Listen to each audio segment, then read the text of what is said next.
What's going on, guys? We are back here with another episode of Armbars and Suplexes. I am your host, Alec Miller. Catch me on Twitter right there, Alec Miller 0423. And as always, you catch me with my partner, Jesus. What's going on, man? What's going on, man? You can catch me. Wrong one, right there. It is there at the Real Jesus, and that's spelled JEEZUS on Twitter. Yes, man. So we had a pretty event-packed weekend, I would say. We have the XFL. I watched a movie. What? I know, crazy, right? I watched a movie, enjoyed the hell out of it. And the little thing happened called the UFC 247. Just a little thing here in Houston that kind of went viral, I guess. Yeah, went viral. Looked like a lot of fun. I didn't get to go out for it. I was gonna go to Little Woodrow's. Found out it was a $20 cover charge. It was more than just me, so they weren't willing to pay the cover charge. So we just went to my friend's house and watched it. So he paid for it there. So it was still a good time though. Had a good time until I got drunk. That's always a good time. Yeah, but so yeah, it was a good weekend, I would say. What's up, Angel? Angel in the chat room. Let's see if anyone else is in the chat. I don't believe there is, but I just wanted to make sure. What's up, Angel? What's up, Angel? Here for his weekly shout out. Let's go ahead and jump into that first. As always, Patreon subscribe. If you are not a Patreon subscriber, please go into that comment section. I mean, not the comment section, the description down below. The Patreon is Armbars and Suplexes. I believe it's patreon.com/armbars and Suplexes, where you have 3 different tiers to choose from. You can choose the shout out tier. You can choose the casual tier, which is just a typical. Sorry about that. My son has a fire truck because he wants to play with it now. I was like, "Is there a fire at your house? Is there a fire at your house?" Yeah. So yeah, the casual tier, which is just the typical supporting tier. Anything helps, as always. Or you get the access to the Patreon feed, where we will be posting once we get more subscribers. Is where our predictions will be posted early. The most likely we'll move this to the live stream to the Patreon feed maybe at one point, or extra streams maybe. Different things in that Patreon feed if you just subscribe for $1, guys. $1 a month. It's not that much. Or you can do the shout out tier, which is this $3 a month, where every week you will get a shout out. For now it's 1 week, but after that soon we'll get to once a month. And then or you can do I call it the smart tier, where it's more for questions. You get to ask a question.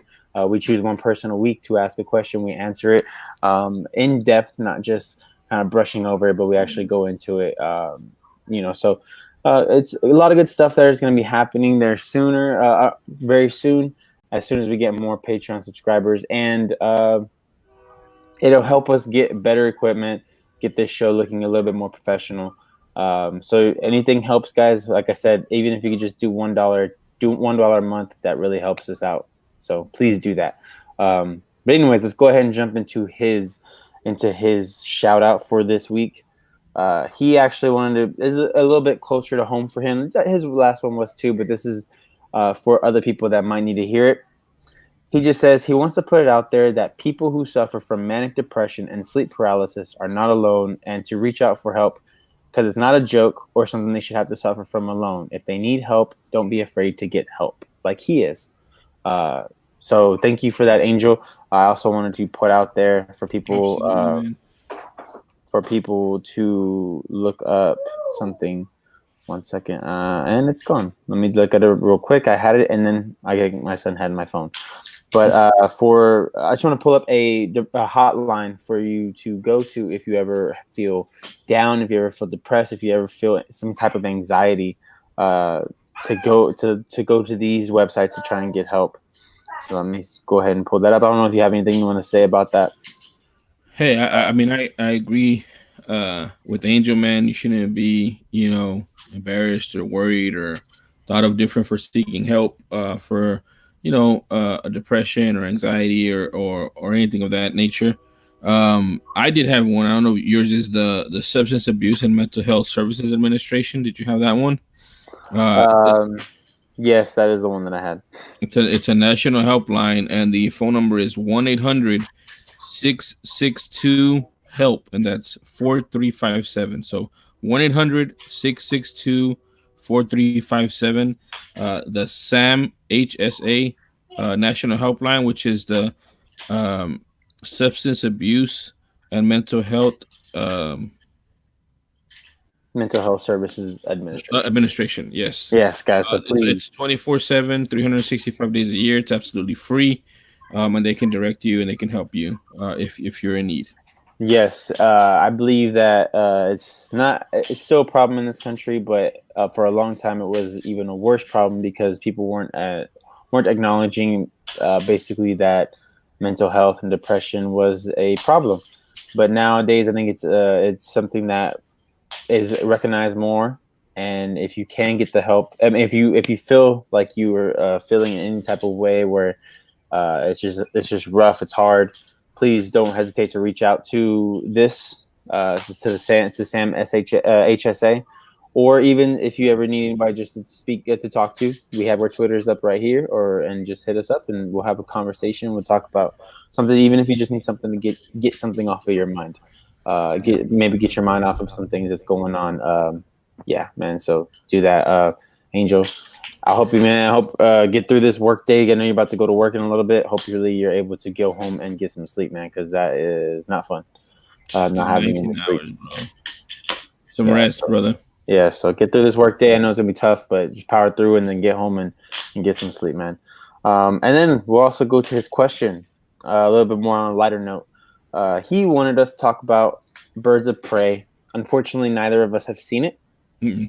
Uh, Uh, please, well, when are we you planning to well go see it? we haven't seen it. I was supposed to see it on Friday, but due to some unforeseen circumstances, I wasn't able to. But I plan on seeing it this weekend coming up. But I mean, I just have a couple of things to say about that movie already before I've even seen it. And man, I don't know, man. It's getting beat up at the box office. It has great reviews. I think it has better reviews than both Justice League and what's the other one? Uh, Suicide Squad has Mhm. better reviews, and I think it only made like 36 million the first weekend or something like that. 33 33, yes, in domestic. and domestic. So Yeah. a couple of things to say to that, man. One, it's getting beat up as well too by critics saying not necessarily about the movie itself because from what I hear it's a good movie, but they're beating it up for the domestic haul for the first weekend and comparing it to that of Suicide Squad and Justice League, and I also think that a point that they're not making is that Birds of Prey was made for a lot cheaper than those two movies. I think they had a budget of like 80 million or something like that. So a small first week is not as huge of a killer as it is to those movies, and they're already calling it a flop and whatnot. But I just think that they're not giving it time for the word of mouth. I also think they messed up, and that's why they're changing the name of it from Birds of Prey and the Emancipation or whatever the hell. Uh, Fantabulous so Emancipation of one stupid, Harley man. Quinn. I always thought that was so stupid. They Yeah. should they should have just named it like they named it now, or they changed the name from to Harley Quinn and the Birds of Prey. That's all they had Yeah. to do. That's all they had to do, and they messed it up. Yeah. So that's the second thing, and then the third thing, I don't know, man. I wasn't planning to watch it. The first trailer kind of hooked me, and then after that, all these reviews that have come out, and now I want to see it. So I don't know. I'm still excited for it, man. Whenever we come back next week, I'll have a fresh take on what I've seen and how I feel about it. But I'm still excited for it, man. I don't know about you. Yeah. Okay. So I wasn't excited for this movie just because I didn't like the trailers. I didn't like any of the trailers. The only thing I was really excited for was Margot Robbie, Ewan McGregor.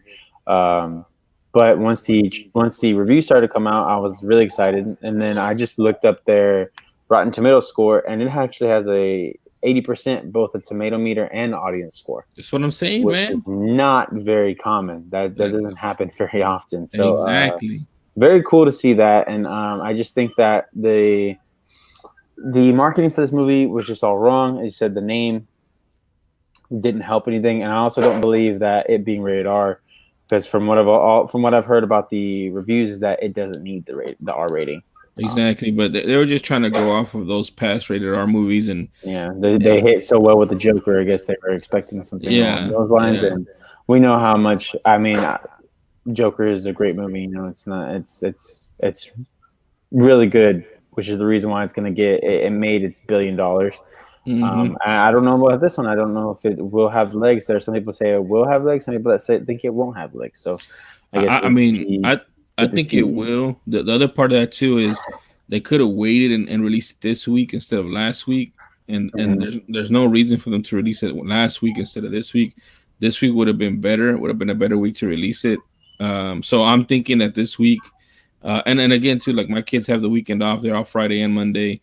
I'm not saying they're going to see it, but there's going to be people that are off that will probably see Mhm. it this weekend versus last weekend. So I'm thinking that they're going to have a decent weekend. I'm gonna go see it this weekend. So, and I'm also hoping that uh, the strong reviews and the word of mouth, allows it to have legs. Because I mean, I feel we need more types of these types of movies, which is a little bit more.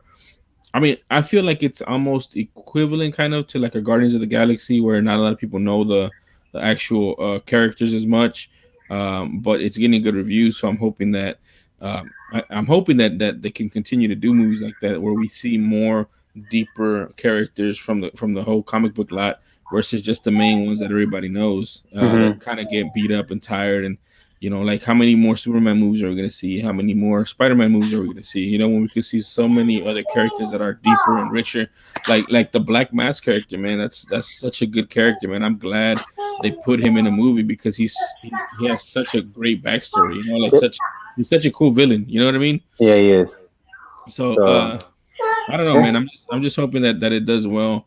I Uh, hope so, man. It's got Sonic the Hedgehog coming out this week. which I'm also gonna go see this weekend because I gotta take my kids to go see that. So Yeah, and I mean after they change the look of it, I think it looks a lot better. So also the budget for Birds of Prey, which is now Harley Quinn and the Birds of Prey, is actually 97 million. yes, I So mean, people calling it a huge flop. It's not a huge flop. It's I think it'll probably make its money back. I don't know if it'll make too much mhm, of a profit, but it will eventually make its money back. I'm pretty sure it's yeah, not gonna flop. It's not gonna lose anybody hundreds of millions of dollars. yeah, and That's when people get fired.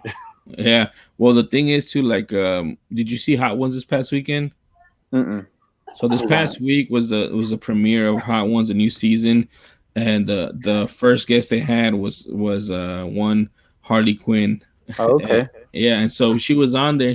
And he asked her some questions about it because apparently, I mean, I had no idea, but she's a producer of this movie, I believe yeah, she is. and she's like a legit producer. Like she's not just in name producing. She's very tapped into this character. Yeah, so the thing is she has a lot riding on this movie. He even asked them, what's harder, being a producer, being an actor, whatever, when you have your name attached to a movie. And she said a producer because once it launches, you really can't do anything about it. Like there's not much you can do, just a little bit here and there. But she says it's really tough when you have to deal with the studio and getting back the money, stuff like that. So Hmm. I'm sure I don't know, man. She's probably going through it right now because of the slow weekend. But I don't know. And the other thing too, I mean, it's rated R, so it's geared towards adults. There was a lot of stuff going on this weekend Yeah, for adults. So and I'm not talking about just in Houston. 'Cause in Houston, there was a crap load of stuff going on this weekend. yeah. But This was a busy weekend. nationwide, there was a lot of stuff going on too. So I don't know, man. I'm just hoping that it was a bad weekend to come out, and hopefully it has legs for this week. Yeah, I hope so too. We will see. All right, let's go ahead and jump into something else that we were going to talk about. Also, real quick, the movie that I watched this week was Once Upon a Time in Hollywood. Oh, nice! Finally, Mhm. Yeah, so finally I finally. watched it. Very good movie. Liked it a lot. Not my favorite Tarantino, Ooh. but it's really good. I like I think it could have been shorter. That's my thing. It could have been a little shorter. There are parts where it was kind of lagging. I think in the middle, kind of lagged. But once it got to the very end, oh goddamn, I couldn't get up. Like that was it was really good. I like the little twist that they had at the end. Mhm. Um, That's the yeah, thing, I the like the twist. movie, and I think Brad Pitt deserved the Oscar. I can see why he got it. He was probably my favorite part of the movie. I liked him a little bit more than I liked Leo. I like what Leo was doing, but I think Brad Pitt for me stole the show. I don't know, dude. Yeah, Brad Pitt played a really good part.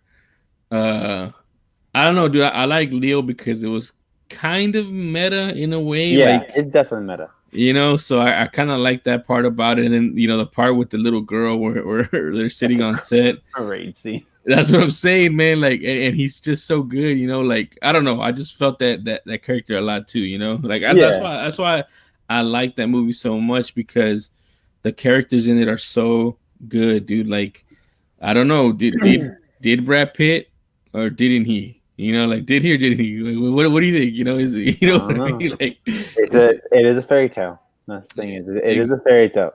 So yeah, dude, it's just good, man. It's a good take on that. Whenever that movie was announced and they talked about it's about the Manson murders and stuff like that, I was like, oh man, this is gonna be dope if Quentin Tarantino is doing it. I was just expecting like Kill Bill, but for Manson murders and his take on it. you But kind of it's, got that.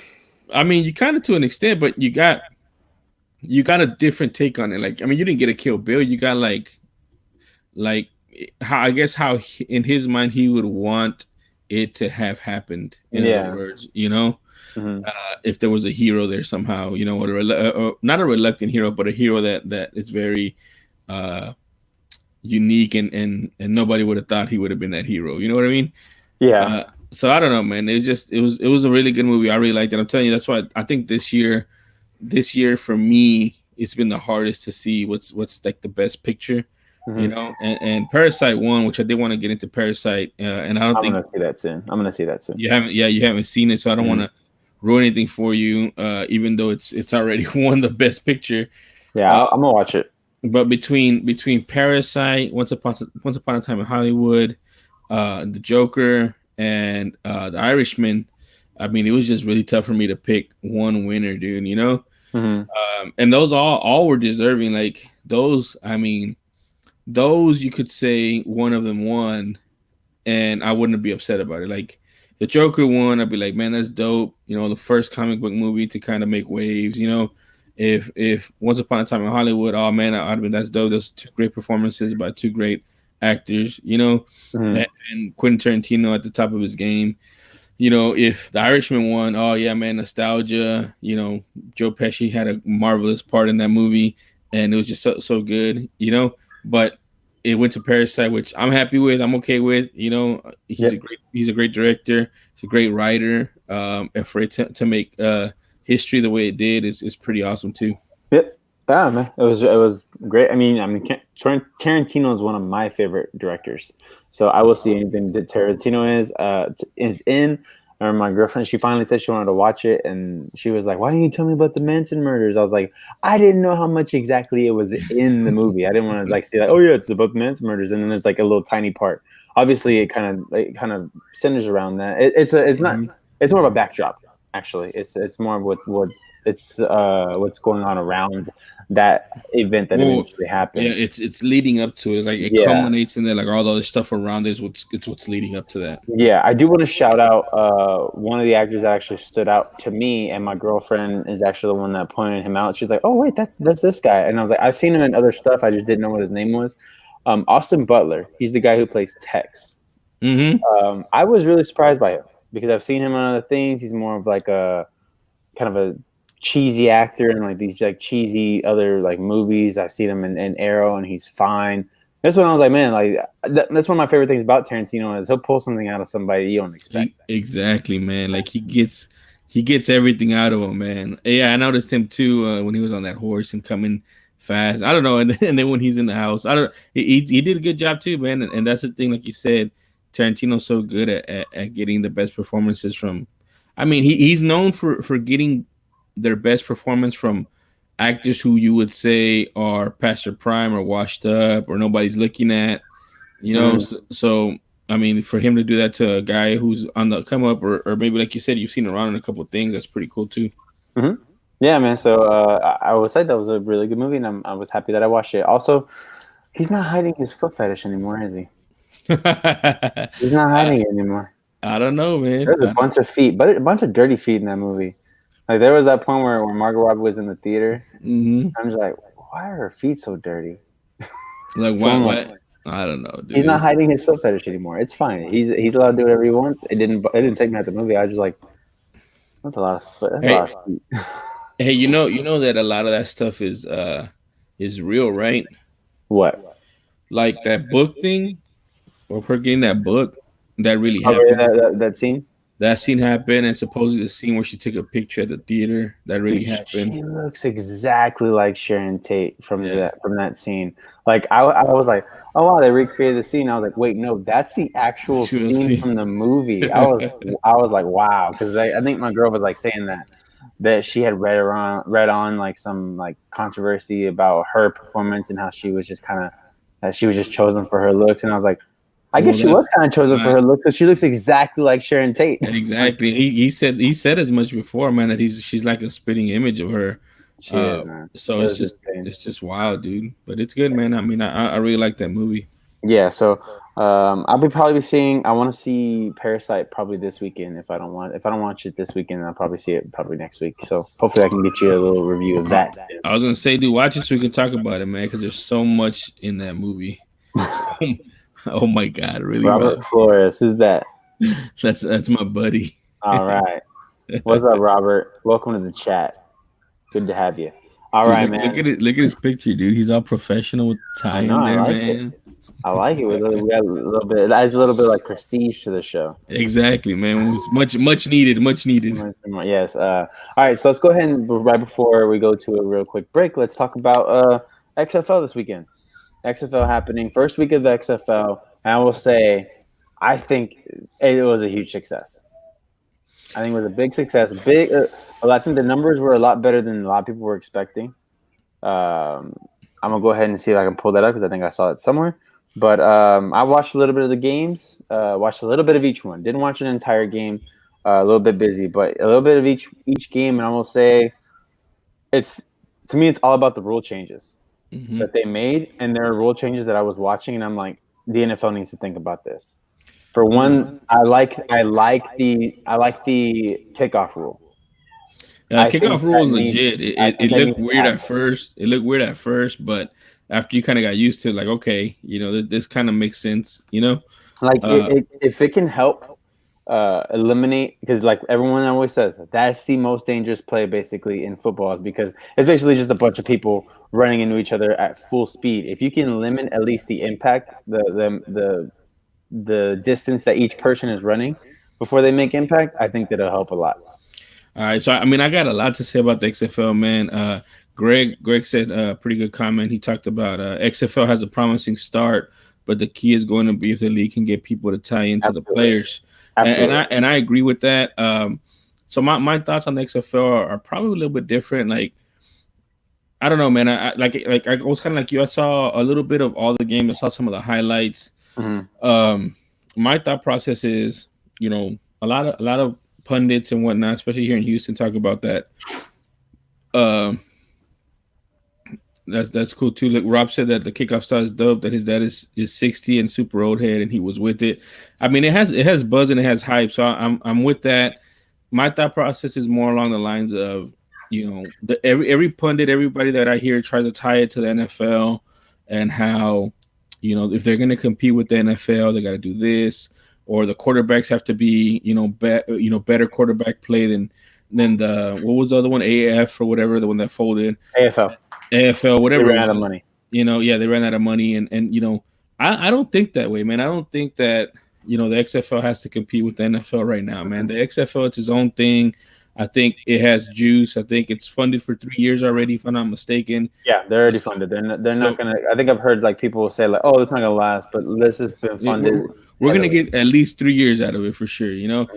And so my thought process is more along the lines of they just need to make the best product for the XFL. I don't want to say NFL needs to do this, like what they. No, man. I mean, NFL had its time. You don't think that there's smart enough people in the NFL to say, why don't we do a kickoff like this? They just refuse to do it because they're the leader and they don't have to. Yeah, Why would they do it? So I'm glad that the XFL is doing the kickoff like that. I'm glad that they have all these rule changes. I'm glad that they're trying cool things like the whole transparency, hearing the play. I think that's going to evolve to, like, once they say the play, the announcer can say, oh well, look, this is what you should be looking for. I'm thinking with this defense, this guy's going to be open on the right side. And then if the guy's open and the quarterback misses, and that's a different conversation you can have. Oh, the quarterback just missed that play. He needs to, he needs to see the field better or whatever. He needs to get more protection.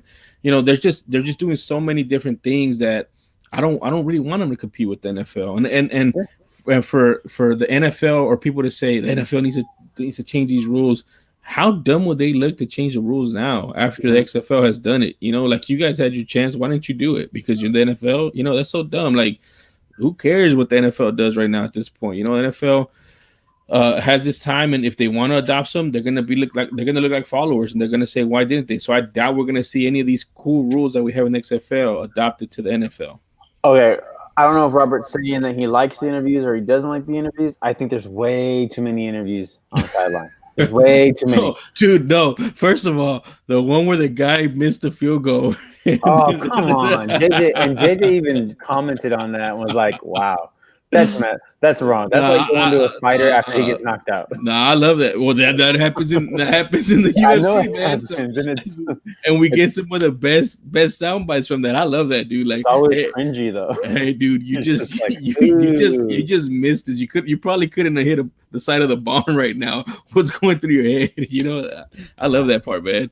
But I just also the one where the guy cursed. Oh yeah, there's one where the guy cursed, and it's like, okay, I think that's the one. That's probably the one where they're like, all right, let's dial him back again. Well, dude, on Saturday, I forgot what game it was. It was the second game, I believe. I was watching it, and dude, there was like a good 10 solid seconds of dead air because they were dumping it because they kept cussing, and you could pick it up on the mic. And I was like, so you got the live mics on the sideline. It's gonna be an issue. They'll have to figure it out going forward. But one thing that I was gonna say is, because you're saying don't compete with the NFL, I'm gonna liken it to when AEW got started. Like, stop comparing it to WWE. Let it be its own thing. Exactly. And this first week, dude, the numbers are fantastic. I think. Like, if you look at the numbers, the viewers, the Seattle Dragons versus DC Defenders had 3,302,000 viewers. LA Wildcats versus Houston Roughnecks. 3 million, except for that Sunday game at 4:00, which was Battlehawks versus Dallas Renegades, was 2 million. But that's pretty good numbers, I would say, for the first week. We'll see. Like Greg said, we're gonna see if it keeps going. Can it do it? Let's see this next week's numbers, because AEW's numbers were great when it first started. Now they're kind of starting to plateau a little bit. They're still good, but plateauing. They're not rising. They're not dipping. They're just kind of saying the same thing. But I don't know, man. When you have constant viewers. I feel like, I don't know. I feel like it has more juice than the AFL. I feel like there's more buzz around it. Two or three things, I guess, come to mind. One, here in Houston, they were selling out, so they had to open another section in the stadium. Very cool. So that's pretty cool. I think they sold about 18,000 tickets. The average ticket price, from what I saw, was like about $24. So that's equivalent to about 430,000 in ticket sales. Doesn't include merchandise or concession sales. So I mean, that's pretty good for the first game for them to have to open. That means they're doing more than they projected internally. The second thing is, I'm hearing pundits talk about it here in Houston, and also some nationwide, about looking forward to the next weekend and the over and under and how they're going to gamble, that piece of it. So that's kind of I think more than the AFL got. And then the third thing is, I'm hearing and I'm reading. I read an article already about. It was so stupid. I mean, it's so stupid, but it's funny. Is there a quarterback controversy with one of these teams? And I was like, man, it's week one of a new league. Like, come on, man. But that just tells you, man. I mean, there's people out there who are excited enough to write about it, and there's people I'm sure that are going to be. I mean, I read it. I read the article. You know what I mean? So yeah, there's buzz, definitely.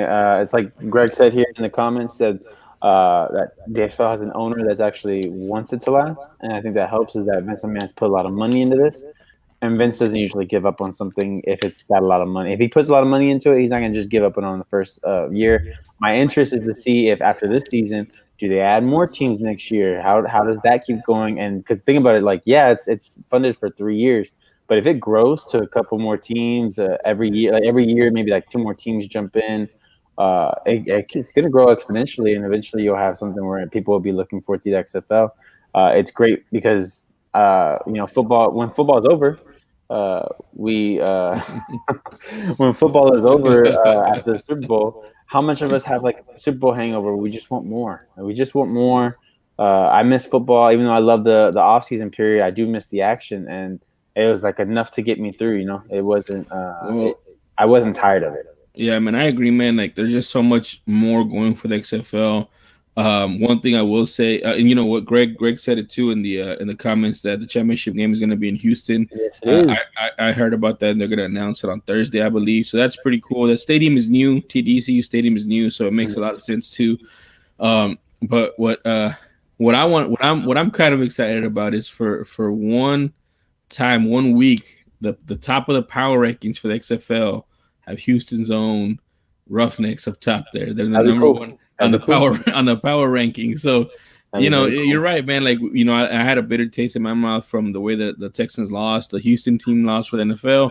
We get a little more football. It's not at the level of the NFL as far as on the field, but the different rule changes kind of add something different. So it makes it different enough where it's like, okay, well, it's not entirely the same game as the NFL. I mean, for the most part, it is, but the speed, the quickness that they're putting these plays out, the play clock and stuff like that makes it a little bit. I feel like it's almost a hybrid between like NFL or regular football and maybe like arena league football, kind of just on a bigger field. Yeah, And definitely. it's pretty entertaining. So I'm excited for it, man. Yeah, and the speed helps because I believe, if I'm not mistaken, the all the players have the earpieces in their helmets, so they can all hear the play. So everyone doesn't all have to huddle up and to listen to the quarterback. They all get to play in their ear, go right to the line of scrimmage, do what they got to do, and then boom, play goes. That helps. I like the idea. I can't wait to see how it works in like closer games. Is the point after system that they have, the 1 pointer, the 2 pointer, and 3 pointer. It's gonna be very interesting when games are closer. When games aren't close, it doesn't really matter. Just go for the 1 pointer, boom, get it over with. But it'll be interesting. Like, say, what if someone has a 9-point lead or a 8-point lead? How do they go about things? So it's gonna be interesting. Yeah, I mean, for me, always go for three because you got three shots to make one. You know what I mean? And another thing too, real quick. The NFL averages like 2.4 plays per minute. College is 2.7, and then the XFL is averaging over 3.1 plays per minute. So that's just a lot more action to keep us entertained and fast paced compared to the slow game of the NFL. So I think that's a big plus too. And Greg said the only concern he had was the idea that people would get tired of football after the Super Bowl due to conditioning.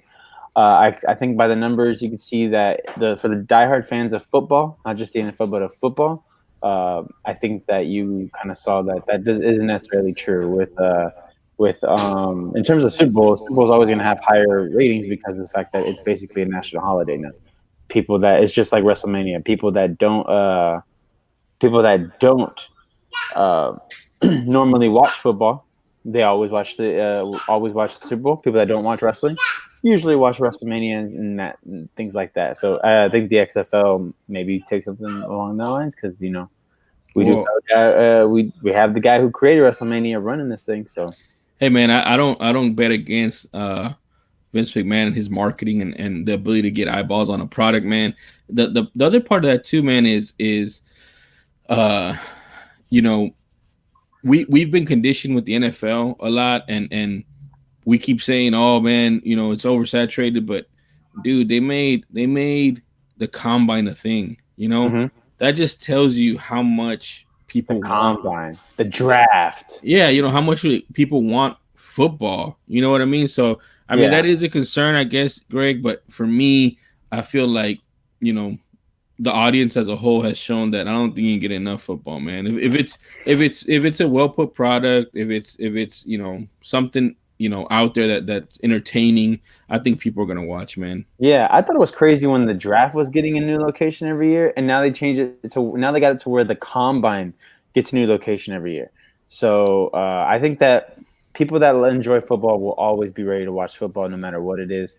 I'm waiting for the day, just like I'm waiting for the day that a woman superstar leaves WWE, goes to AEW, I'm waiting for the day that a college superstar decides, you know what, I'm gonna go try my hand over there in the XFL. Man, well, look, That'd be crazy. if I'm Vince McMahon, this is what I'm doing, man. If I got that money, I'm I'm looking throwing at it. I'm looking at Dakota Prescott.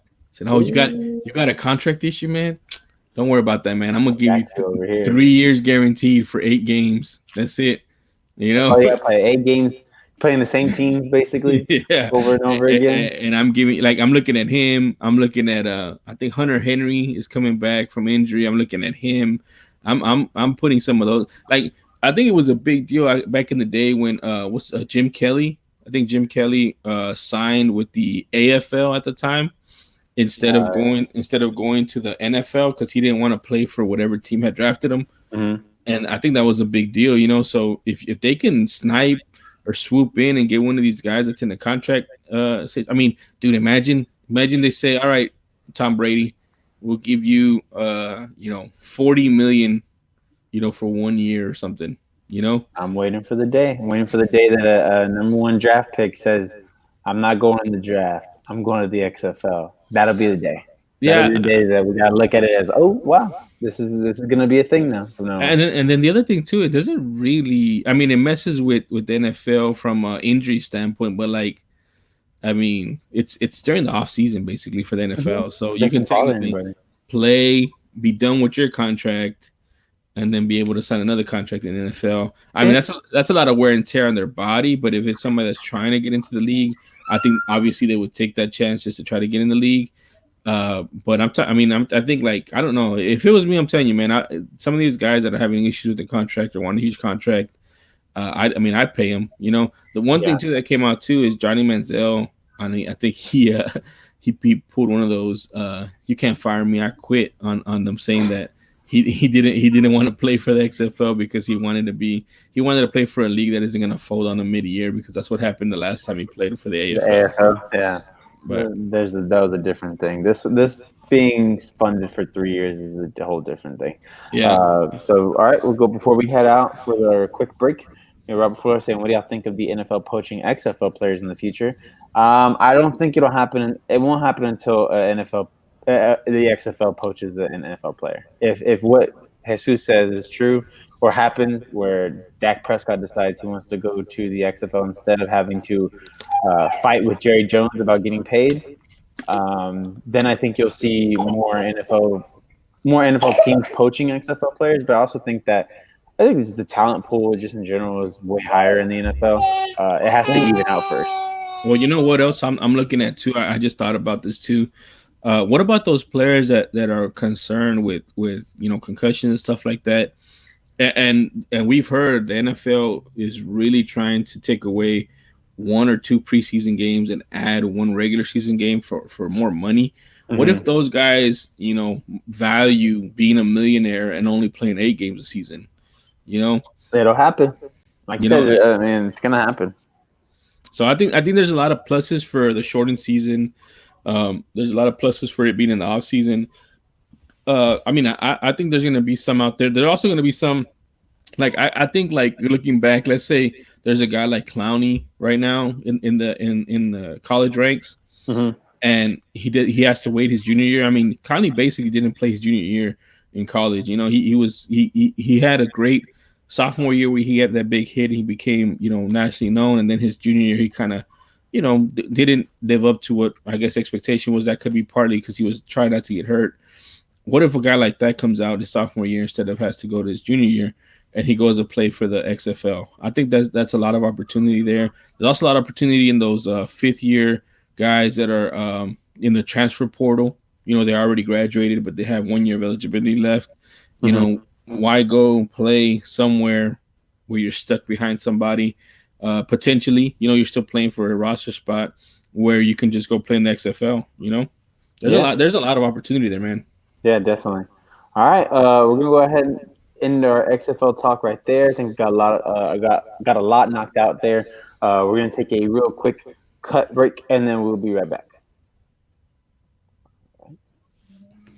Go ahead and take note. All right, I got it. 39. All right. All right. We're All right, back. guys, we are back here on Armbars and Suplexes. Let's jump into some WWE stuff. We got Monday Night Raw took place last night, and really the biggest thing coming out of that, besides the fact that, um, oh, excuse me, besides the fact that basically Matt Hardy got ridden off the television because he's going to be most likely heading to AEW. What it seems like he's kind of hinting at that a little bit. But we have the introduction of Shayna Baszler on Monday Night Raw. She actually ambushed Becky Lynch, and for I don't know why, but for some reason bit the back of her neck to the point where she was bleeding. And my only thought was, okay, don't make that a thing. Well, my thought, now that you said that, is she's been watching The Outsider, and she's taking a book from The Outsider because that's what The Outsider does. So that's what it is, Well, man. I'm telling you right now. if that is what it is, I hope it was a one-time thing because it's fine. She made it. She's making Don't a make it a thing. Yeah, people are talking about her. I get it, but it's just like she's already a badass. She doesn't be biting people. My son bites people. Well, actually, he doesn't bite. He bit me like once, and it surprised the hell out of me. He just randomly bit my shoulder, and I was like, "What the?" But yeah, it was just really weird. But I am happy that it does look like Shayna Baszler is going to be getting the Raw Women's Championship match at WrestleMania. That's what I wanted to happen, but I wanted her to win the Rumble. But I can see why they didn't. I can see why they put it on Charlotte, of course.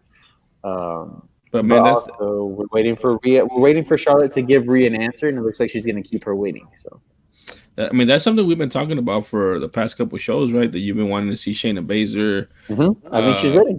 Yeah, that she was ready, but that you also wanted to kind of see her stay in NXT, just because it lends credibility to actually stay in NXT. You know? Yeah, it does when you don't have people. But I think with the fact that Shayna Baszler moving to Raw, and then the possibility of, say, after WrestleMania, Charlotte stays at NXT, that would also bring credibility to NXT. I think that'd bring big credibility.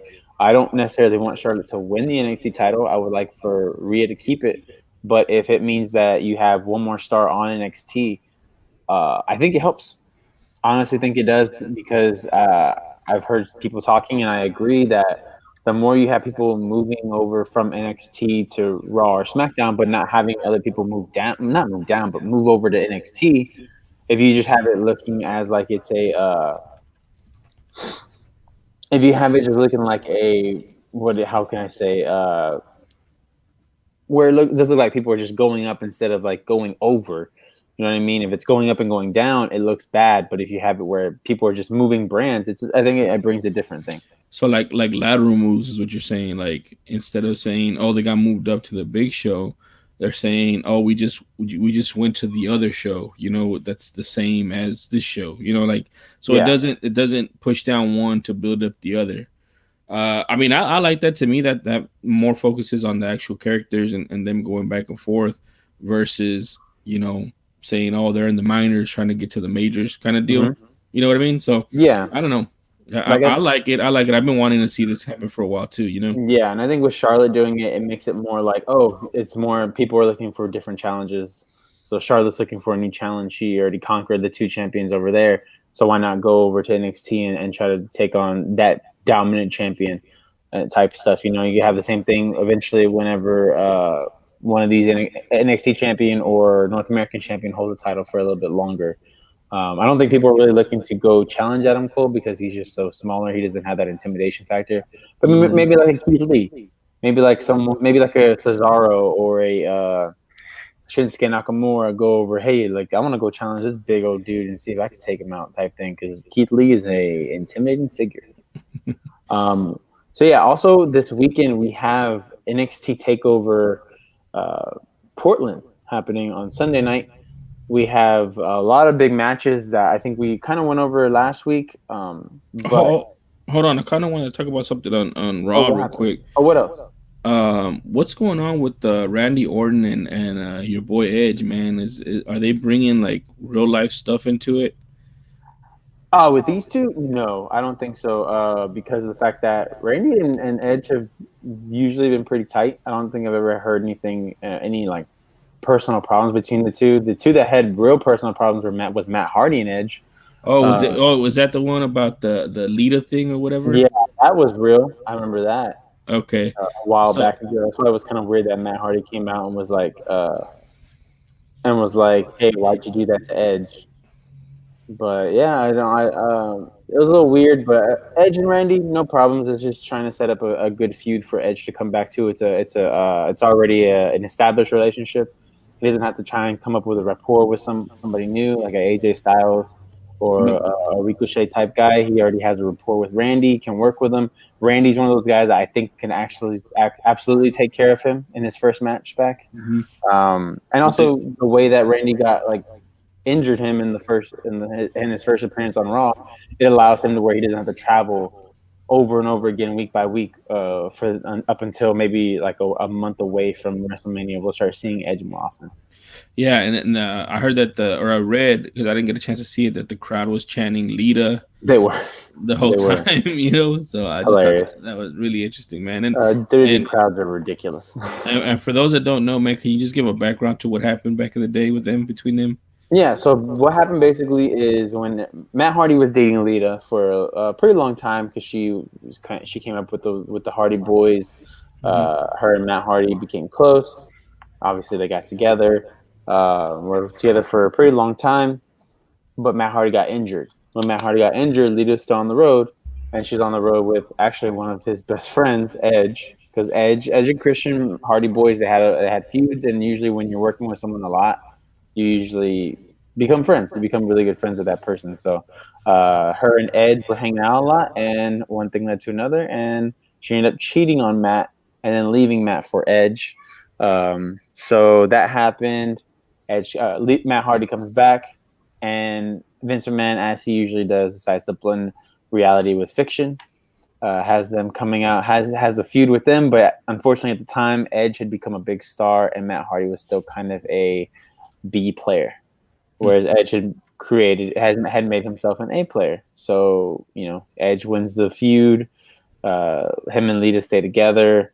Matt Hardy kind of like takes a step back, then ends up leaving, going to Impact and on the Indies, and then eventually comes back. But by that time, Edge had already retired, so we hadn't really seen them together again.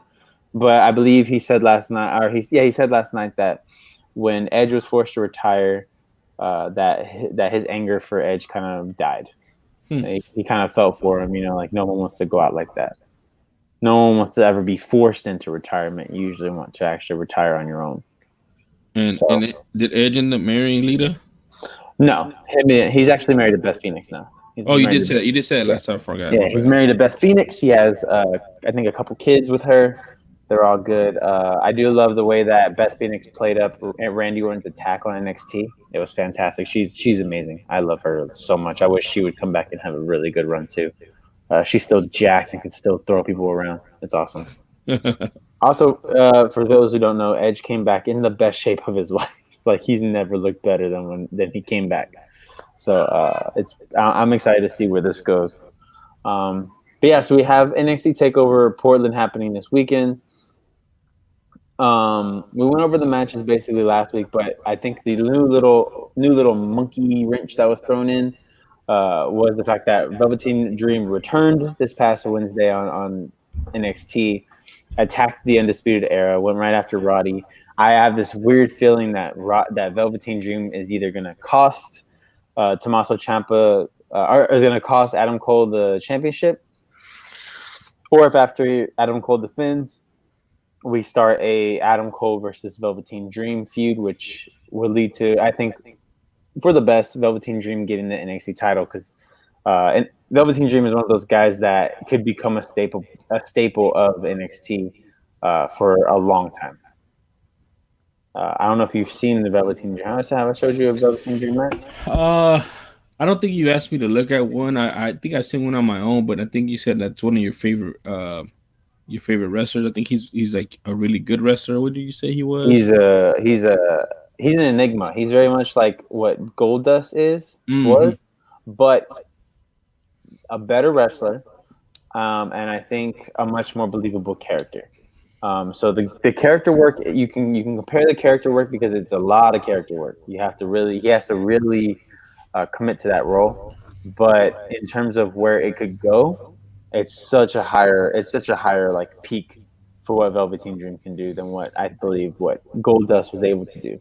Um, yeah, he's full of charisma, man. Like I'm gonna send you his feud, maybe like the highlight package, and then the match of his feud with Aleister Black, because those two had a great feud. It was literally centered around respect. It wasn't centered around anything else, and I think it's something that you would enjoy because you'll see a great black mass, like we saw Valentina give Chikagi. Oh man. Where are you previewing? That's a tease. Yeah, there you go. That's called a tease, guys. So yeah, NXT Takeover Portland happening this weekend. I'm super excited for it. I love NXT Takeovers. They're always a great time. Yeah, man, they are. The past ones that they've had have been really good. So I'm actually kind of excited too. Yeah, and there's nothing else really happening this weekend besides we're Well, getting Blachowicz versus Anderson. that's a big deal. That's the next matchup to the champion Reyes. I mean, John Jones. That's another tease. And but also there's the XFL, man. You're forgetting about the XFL. Well, yeah, the XFL. But I think by the time XFL is starting to wind down, I think NXT Takeover Portland will be starting. Because I think the game starts at 4, if I'm not mistaken. I have the schedule pulled up, or I had the schedule pulled up. But the XFL schedule for the 16th, you have on Sunday. On Sunday is 2 p.m. Oh wait, there's a game at 5 p.m. So maybe it'll be happening at the same time then. I don't know, but it is a Roughnecks game. Damn it. But yeah, I'm gonna be tuned in 100% to NXT Takeover Portland because it's a lot of great matches, a lot of great singles matches. That's what's fun to me is that they're not stacking it up with multi-man matches. It's very much like one-on-one. Let's get this out the way. Matt Riddle and Pete Dunne taking on the Undisputed Era for the Tag Team Championships. You have Keith Lee taking on Dominik Dijakovic for the NXT North American Championship. You have Adam Cole versus Tommaso Ciampa. Finn Balor versus Johnny Gargano. Rhea Ripley taking on Bianca Belair. This is gonna be a stacked card. I feel like I'm missing one. Which one am I missing? I said Bianca. Yeah, I think I got them all. Oh wait, sorry. And then a street fight. We're gonna street fight.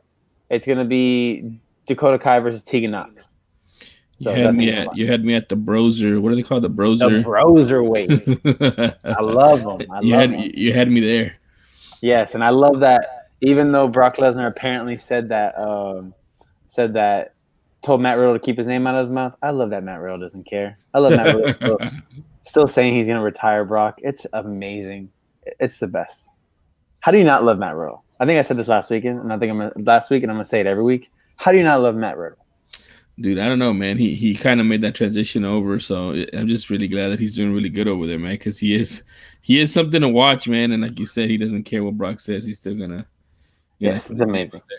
It's great. I want more of it. I want him to never change. Don't ever change. All right, let's go into a little bit of AEW. Jump into that. I will say, so basically MJF, in order for Cody to get his match against MJF, he had to take 10 lashes from a belt. And his back looked ridiculous. It was not fun, I'm assuming, for him. It looked horrible, but yeah, it was crazy. But we do have Jon Moxley in the opening match. Jon Moxley took on Ortiz for the number one contender match, which Ortiz is a member of Jericho's Inner Circle. So Jon Moxley, after getting a key to the eye from the Inner Circle, he beats Ortiz, and then he gets the keys, and he takes out Ortiz's eye with the keys. Basically an eye for an eye type thing. So Moxley will be getting his AEW World Championship match at Revolution coming up soon. I don't know. I have to see if it says here when it is. Hopefully it's soon. But yeah, so really cool. Jon Moxley starting to be a badass, going back into the main event picture. So it's gonna be great. Hey, so I have a question about that, man. You talked about taking those lashes real quick. So two things I saw this weekend, and I was like, man, this is weird. One, I saw, I don't know how old this video is or what, but there was like an independent scene, independent wrestling where a guy got slammed onto some kitchen knives, and I don't think I've seen that. it That just sounds horrible. you don't want to see it, dude. You don't want to see it. I'm telling you. No, And thank you. the second thing is, it was just on my Twitter feed. I don't even know it came up. I mean, we follow a lot of wrestling fans and whatnot, so it comes up on my Twitter feed. Yeah. And then another one about this guy on Twitter, I guess, or YouTube, I guess it's Twitter, who's made himself famous by doing crazy stuff with wrestling called Superhuman or something. Have you heard of him? Superhuman? Yeah. He does a lot of crazy stuff. So what is it with that, man? What is it with the wrestling community enjoying or promoting or pushing the super crazy, I don't know, man. I don't like the deathmatch stuff. It gets a little it straddles that line between fun and just kind of sick. Like mhm. it's not worth it in my eyes. Dude, the Um, knife thing, dude, I almost threw up what I saw, man. It's just, ugh. I don't want to, honestly. There's just some things I don't want to see. I do watch Superhumans videos, but they're not that bad. Like they're not. He's not like he's bleeding a little bit, but he's not jumping on the knives. He's more like, uh, getting slammed on the chairs or light tubes. Like and if he wants to do that, he's more than open to do that. It's mostly you watch it because of the screams he makes. It's hilarious.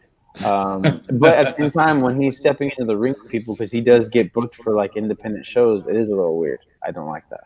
I think That's that what he I'm should just saying. stick to what he's doing.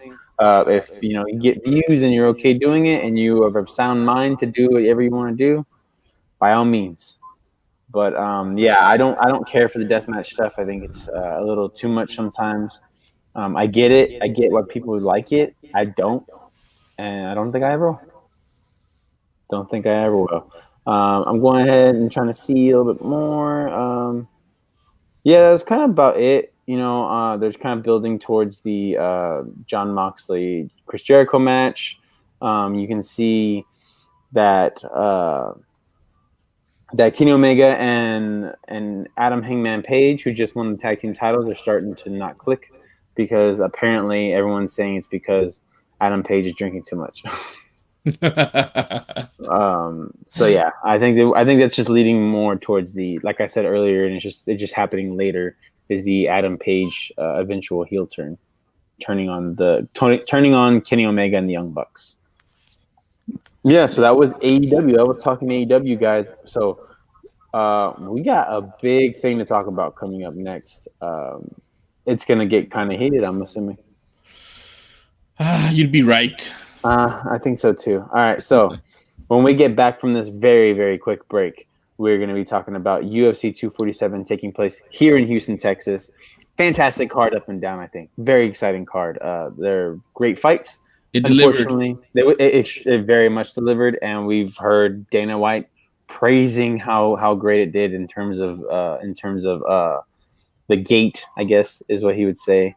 A lot of people were there. That was a packed house. That was a packed house in Toyota Center. It was fun to see. So hopefully they come back again, but hopefully the rules have changed. So when we get back, we'll be talking about UFC 247 and much more. So do not go anywhere. All right, go ahead and take note.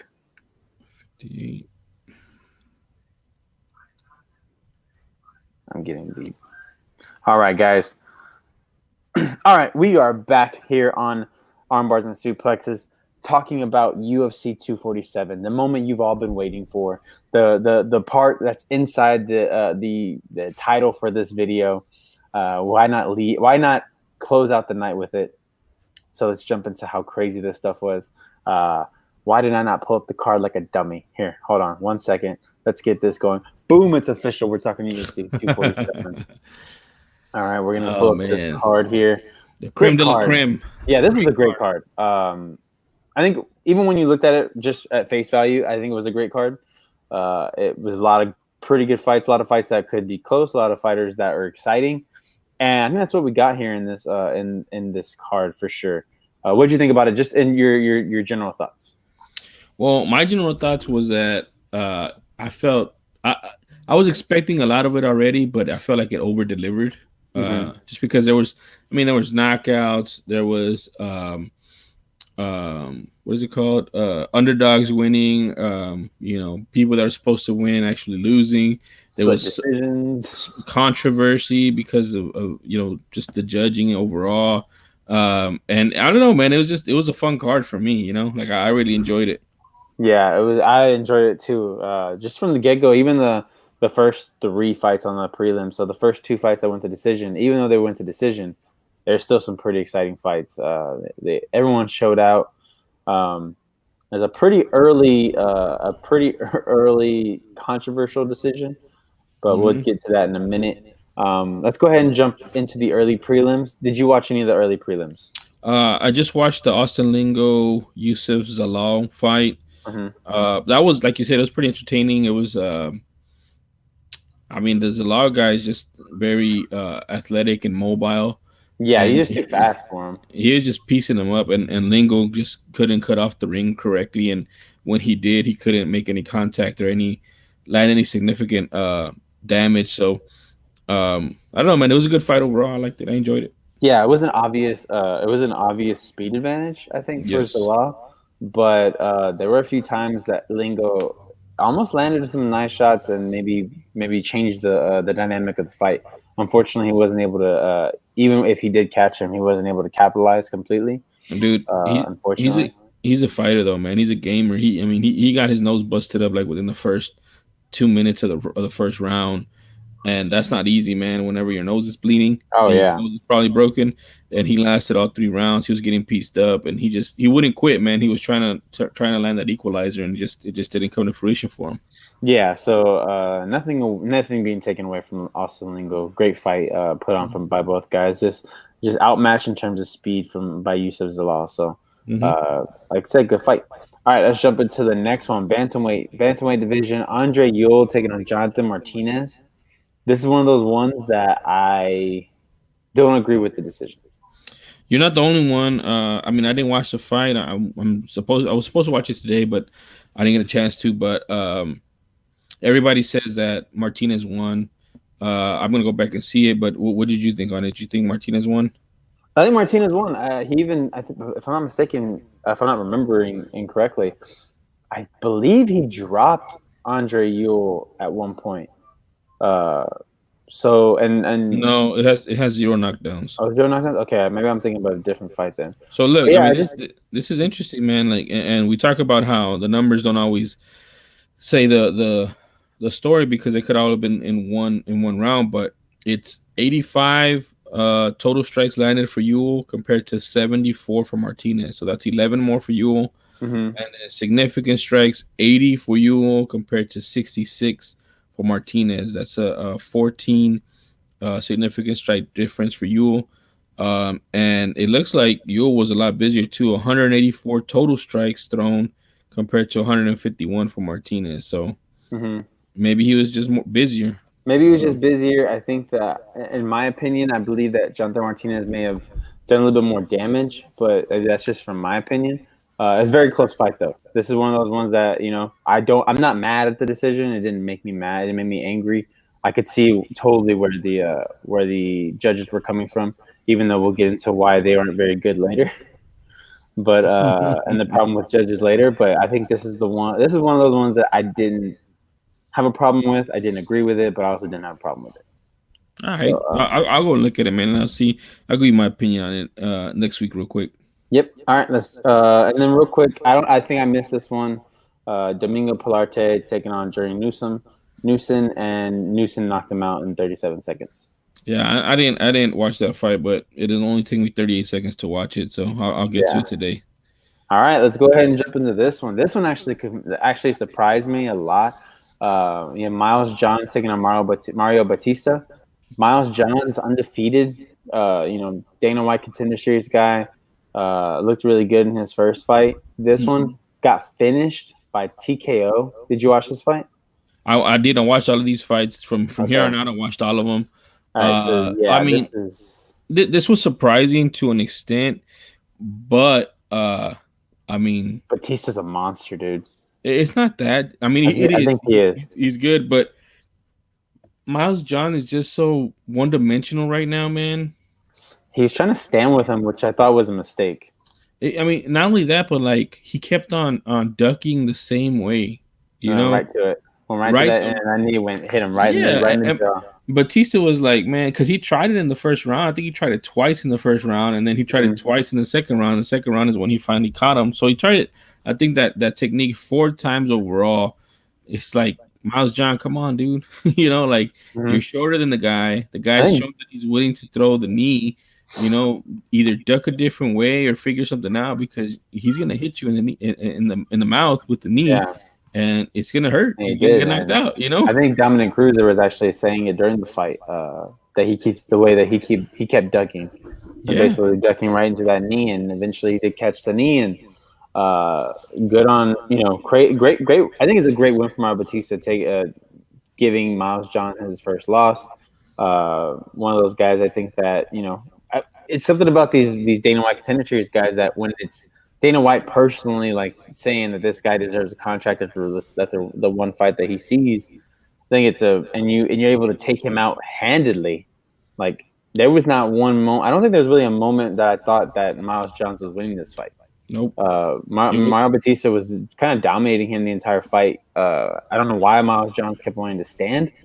I believe he's a much better. He's probably a much better wrestler than Batista, but I didn't even see him really go for any takedowns. dude. When this fight was on, my brother came to watch the fight with me. I told him, I said, man, this dude's about to get taken down like 10 times in a row, which Didn't was even attempt one.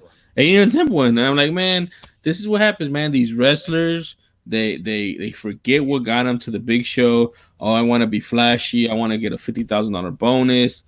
And you end up getting knocked out, and your opponent gets the bonus for knocking you out instead of you getting the bonus for winning and probably putting on a great performance. But Mm-hmm. and again, this is part of the whole thing, man. This is the game. They got to learn, and sometimes you got to learn how to lose. That's what we Yeah, talk about. we He's gonna Miles John is gonna say next time, this guy is probably a better striker than me. When he's fighting a striker, he's gonna say, I'm just gonna wrestle him.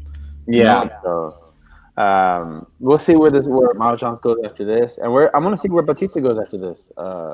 This is a big win for him, I think. Yeah, In he's the on a streak. bantamweight He's on a little division. streak right now. He's 8-1. Oh, nice, very nice. So yeah, I'm excited to see where he goes. Bantamweight division. When people actually start fighting in the top, once top 25 starts, top 15 starts fighting again, we can see what happens. But it seems like no one in the top 15 wants to fight anymore. I don't know, man. When you're at the top and quadruple C's out there, and he wants to be quadruple C now. I mean, hey. Yeah. All right. Anyways, Chaos Williams, Alex Morono taking on Houston boy Alex Morono. Man, this is the start of a very disappointing night for Houston fighters. Man, I was so disappointed in this fight, dude. I was like, and the thing is, this guy Morono, and I listen to the local radio here, and the main show that I listen to is the one that starts at 4 on the big radio station 97.5, which is ESPN. Mm, One of their hosts is a former fighter who fought for Legacy fighting championship. So his name is AJ Hoffman, and he has a connection with the MMA community here in Houston. So he's able to book these guys onto the show. And Morono came on Wednesday, I believe. And dude, Morono is so well spoken. He has a good head on his shoulders. He's not cocky by any stretch. He's confident. He's confident, and he was on a streak, and he just had so many plans. And he's like, he was supposed to fight somebody else, but they pulled out. So this guy came in, and he said, this guy has wild punches. He has a lot of power, but my technique is a lot better than his, and my technique is gonna break his wild punching. And man, did that not happen? no, not at all, man. This Chaos Williams guy though, man. He's a freak of nature. I'm gonna say that. Dude, he has tremendous power, dude. I mean, his striking is horrible, man. He got a great knockout against Morono, and he took out his momentum. He took Morono's momentum, but dude, those punches are so wild, man. They're so like looping and kind of slow, but when they hit, man, and when they touch him, He's gonna knock you out. yes, dude. Like this dude, I felt like he was hitting his arms and Morono was getting dazed. Like That's crazy power. And hold on, let me see. What's division is this again? this is in the welterweight 170. Welterweight, dude. For power like that, in the welterweight division that has a lot of wrestlers. He's not going to do very well because maybe he won't do. Maybe he's better. Maybe he's a good wrestler. We don't know. But if from what we've seen in his punching technique, he's going to have a hard time because if your wrestling technique is worse than your boxing technique or kickboxing technique, it's dangerous here. But when you got power like that, I mean, I guess you got to punch his chance any day. Yeah, you got to punch his chance any day, and with that type of power, I mean, and 4 ounce gloves and not a lot of potential blocking for his opponents. I mean, it doesn't take much, man. I mean, if he hits you through your guard, you're gonna go down or you're gonna feel it, and it's gonna throw off your game. Like Mike Tyson, famous Mike Tyson, which I think we're on the anniversary or close to the anniversary of the upset for Mike Tyson. But like Mike Tyson used to say, everybody has a plan until they get punched in the mouth, and that's what this guy's gonna do. They're gonna plan to wrestle him, and once he punches you in the mouth, you'll see if you still have the same game plan. Yeah, do you still want to get in there and wrestle him? Yeah, maybe not with those big old hands being thrown. All right, let's go ahead and jump. These two I did not get to watch yet. I was on the way to my friend's house. Well, I was on my way to Little Woodrow's, and then I ended up on my way to my friend's house. But so yeah, we have Lauren Murphy taking on Andrea Lee, and this is one that I heard was a little bit controversial. Yeah. I mean, this one would have been the most controversial fight if it weren't for the last fight. I don't know. The way I scored it was super close, man. Andrea Lee did a lot. She kept coming forward, but man, Lauren Murphy's a dog, dude, and she wasn't backing down either, and she was giving as much as she got. It was just really close, man. It was just really close. I think I can see where either one could have won, but I guess the people in the stadium in the venue thought that Andrea Lee won. So as soon as they announced Lauren Murphy, they booed right away. Yeah. So I don't know, man. I mean, I thought it was pretty close. Let me look at the stats. Yeah, go ahead and look at the stats. Look, dude, look how close this is.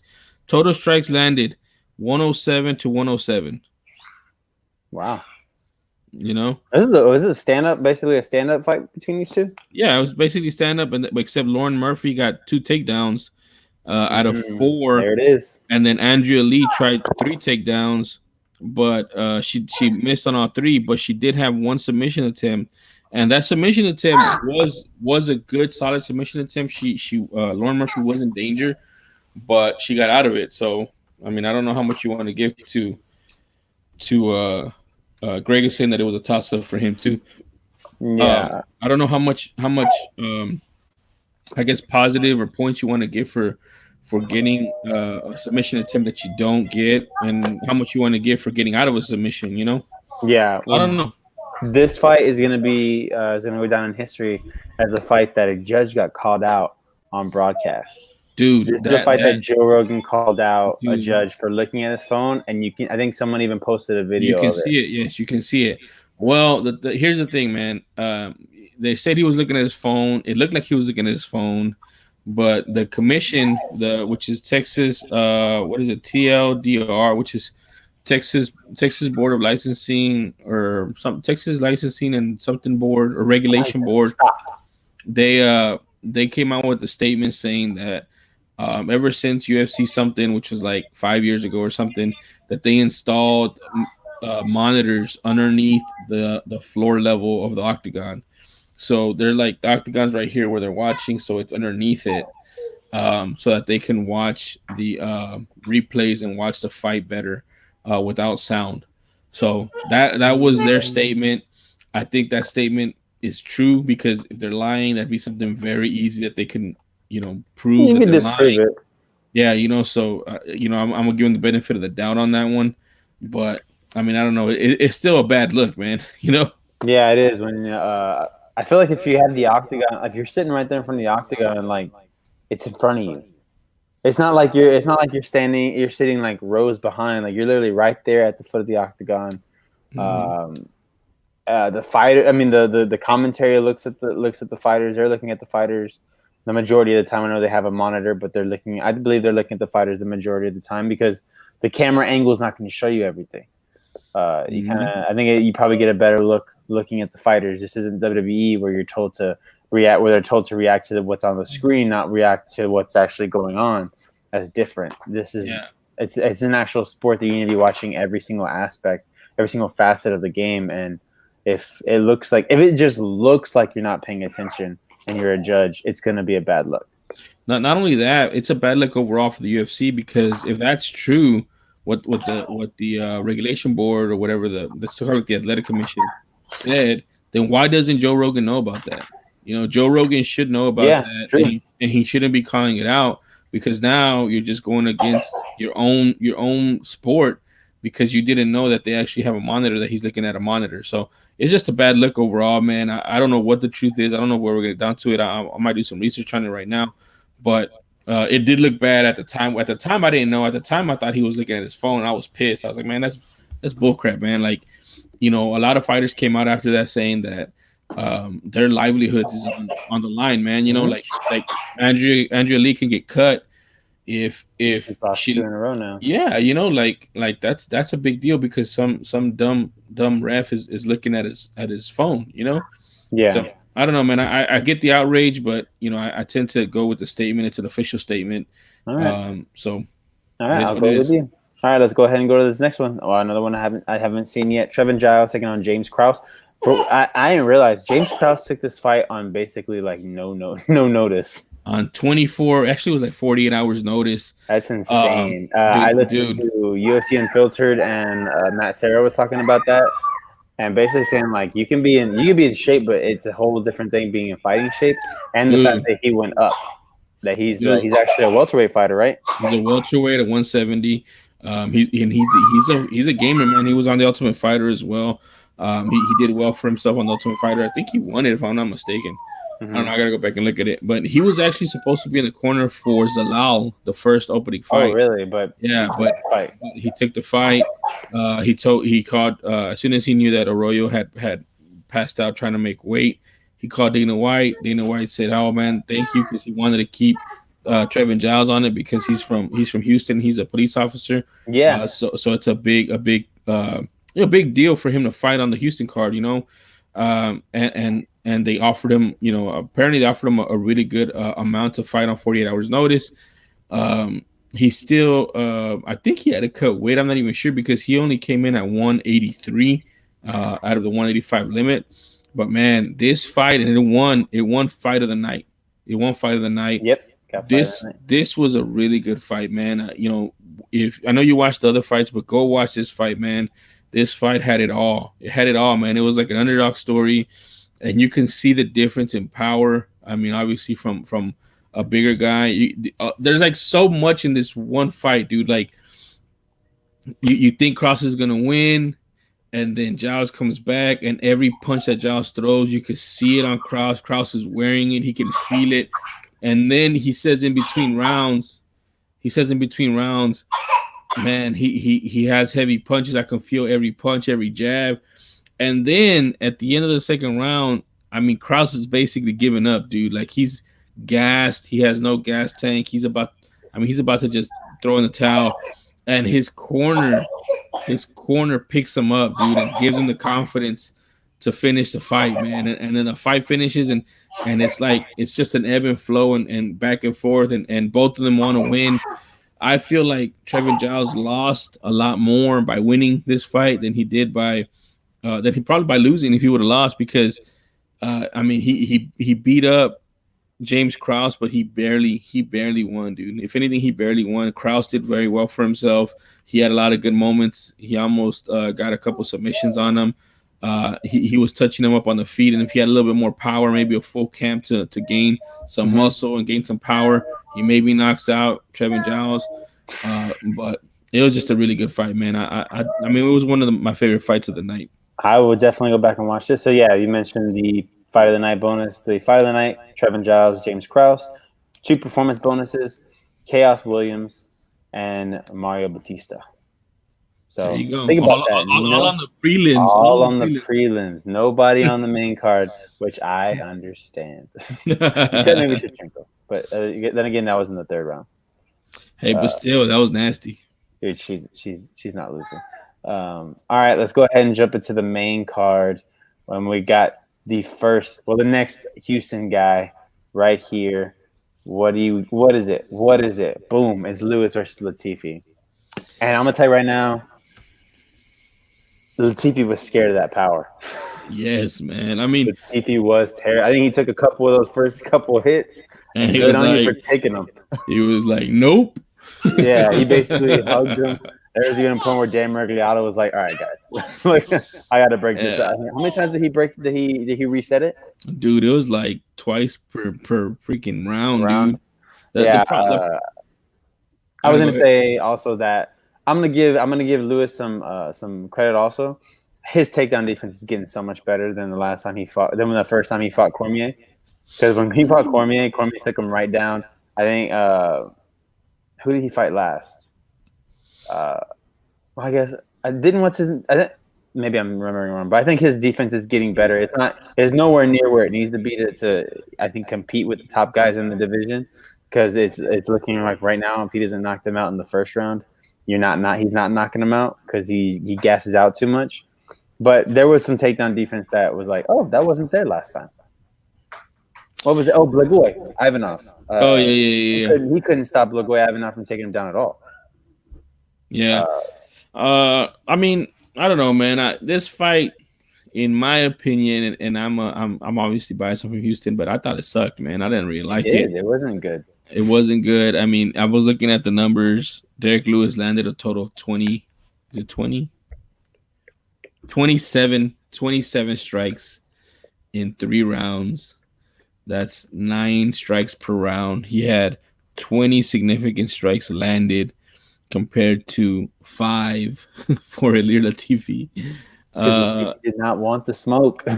I know, man. It's one of those things where somebody had to win. The guy that was actually trying to fight should have won that fight, which is Derek Lewis. So he wins, and I get it. I see it. I also see it winning. I mean, he won like 2 out of 3 rounds, even though Latifi had dominant position in both of those rounds because he was in side control or half guard. But he just wasn't doing anything with it, man. He was just trying to stay there so he didn't have to get back up. And he couldn't get up and try to hit Lewis because Lewis is so much stronger than him that as soon as he got up, he was going to get up. Lewis was going to get up. He looked at the clock a couple of times. I think when you wrestle a guy down and you're on top of him and you start looking up at the clock, it's a bad look.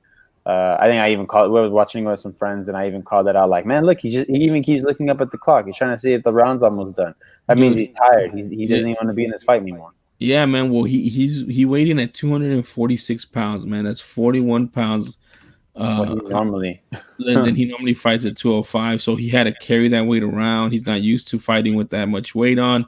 So I mean, I get it, man, but it just overall to open the fight card, the pay-per-view, it was just bad, man. It's just bad, and I just get so frustrated with it. But in news that's come out recently, and I don't know if did you see the interview with Ariel Helwani? Nuh-uh. Not yet. I don't know, man. Derek Lewis, he has a free and open speech. He doesn't care, Yeah. And he basically said that he has some sort of medical condition, man, that the doctors in Houston didn't want him fighting, that he went to the UFC doctors. They said that it was fine, but he's going to go get more opinions because some of the doctors said it was a life and death situation. Oh, wow. So he hasn't exactly said what it is. I don't know what it is. I don't want to speculate, but if it's a life and death, situation, and you're fighting when you shouldn't be, and listening to that Rafael Lovato fight, Joe Rogan interview, just the things that go through your mind when you have something that's wrong physically, that doctors are telling you something's wrong, you don't fight the same. So I feel that was probably a big part of how Derek Lewis fought, or why he fought that way, or maybe why he wasn't at 100%. So I don't know, man. Something's up with him. I hope he gets better. I hope it's nothing life threatening, or I hope if it is that he can get past it and figure out what he needs to do to get back on the healthy side. But it just, I'm sure it'll come out eventually about what it is exactly, and if UFC doctors that don't fight with something like that's life threatening, man, that's just another bad luck for the UFC, man. Yeah, so hopefully he gets that checked out, and if he can never fight again, it sucks, but your health comes first. It really does. So, all right, let's get to a much more exciting fight. Bektik versus Ige. This is a great fight. These Hawaiians, man, they can go. I will say Yeah, that. yeah, man. So I told my brother that this was gonna be uh the fight of the night before, just because both of these guys, I've been watching them and seeing them come up, and they're just very well matched. Man, the first round, you could tell Ige had a speed advantage, a tactical advantage, and overall readiness advantage. Man, he was just ready to go, and he was just catching Bektik with everything and countering everything and just making Bektik pay for everything he was trying to do. Hmm. After that, though, after the first round, Bektik did a an adjustment in between rounds, and he started coming on strong, man. And Yeah. it kind of evened out for the most part. But then Ige turned on the afterburners in the last round and kind of took over a little bit and kind of showed that he's kind of the better fighter at this point of the stage. He was still close, but I had Ige winning. How about you? Yeah, I had Ige winning too. I was a little worried at first. I thought they were going to give it to Bektik because of the. I think the story was, takedowns, always takedowns, takedowns, takedowns, Mhm. takedowns. But as I'm looking at the numbers, I didn't realize Bektik went for 10 and only got 3. Yep. So that's not good. That Mm-mm. doesn't look good at all. But yeah, I think Ige is an exciting fighter, man. He showed a little bit of a takedown defense. A lot of takedown defense actually, and then he showed the stand up game, man. I'm excited to see where Ige goes from here. Uh, And this is gonna just put him in the top 15 for sure. yeah, Bektik was ranked number 14 in the featherweight division, so yeah. he will be breaking through. And dude, Bektik is kind of limited a little bit with the striking and whatnot, but he's a gamer. He can adjust. He has high fight IQ, so I don't think he loses a lot by losing to Ige. I actually think he did very well for himself, and like I said, it could have gone either way, and they were just closely matched. This is a closely matched Hmm. a Oh fight. wow. So The rankings are out, and he's not even on the rankings. who Ige? Ige and Bektik is off. Yeah, I mean, probably Oh, they think that Ige it's too that close. yeah, it was too close. Yeah. He didn't win in a spectacular fashion, so that's probably why. That sucks, but good for Ige. Maybe we'll get another fight that'll get him in that top 15. I think he's Hmm. exciting. I'm excited to see more from Ige. All right, let's go into the next fight. Another disappointing one, man. Oh my Adams god, versus dude. Tafa, and this is the one that made me think. I think Adams might be done. I would say he may be done, but maybe Maybe. because he just made that switch to what is it, Jackson Wink in Albuquerque, Maybe we'll that give him one more shot. they might give him one more shot, and Jackson Wink does have some pull with Dana White. Also, the heavyweight division is shallow, and they need fighters. Mhm. Um, I don't. but I just don't think that. I don't think he's ready for the striking. Like he never seems. He never seems ready for the striking. And he's mentioned that. He mentioned that on Unfiltered is that's the part he's still trying to get used to is striking. dude, he needs to get used to the bright lights. He needs to get used to everything, man. Like it's a fight out there, man. And I just feel like he's so unprepared and so slow as far as being ready for a fight, man. It just I don't know, man. I don't know what's wrong with them. Yeah, I like the guy. I like his personality for the most part. There's some stuff that I like question, but he's a lot younger than me, so maybe that's because he's younger and that's what he likes to do, and that's what younger people do as far as social media and what he puts out there. Um, and he's going through a tough time, man. Like he lost his fight. He lost a fight before. The fight before he fought Greg Hardy, right? Rick Hardy, yeah. After he had talked all that mess, and so he's eating humble pie right now, man. He's eating humble pie. Um, I think he did good to move camps, but I don't know, man. I don't think he's ready for the big show, man. I don't think I, so either. I think he's gonna have to go down to the Indies and fight in the independent scene for a while. Hmm. Um, but I mean, he has a lot of potential, man. That's the thing. He has a lot of potential. He's a big dude. Um, but he hasn't really put it all together. And hopefully that Jackson Wink can bring it out of him. Hmm. But man, this is just a big setback right now in his young career. Yeah, definitely. Justin Tafa getting a big comeback win. He really needed after getting knocked out the way he did against Yorgan De Castro, getting the TKO here and looking really good. Like I think he outmatched Adams from top to bottom. So Yeah, and Justin that Tafa, was Tafa's first loss to De Castro.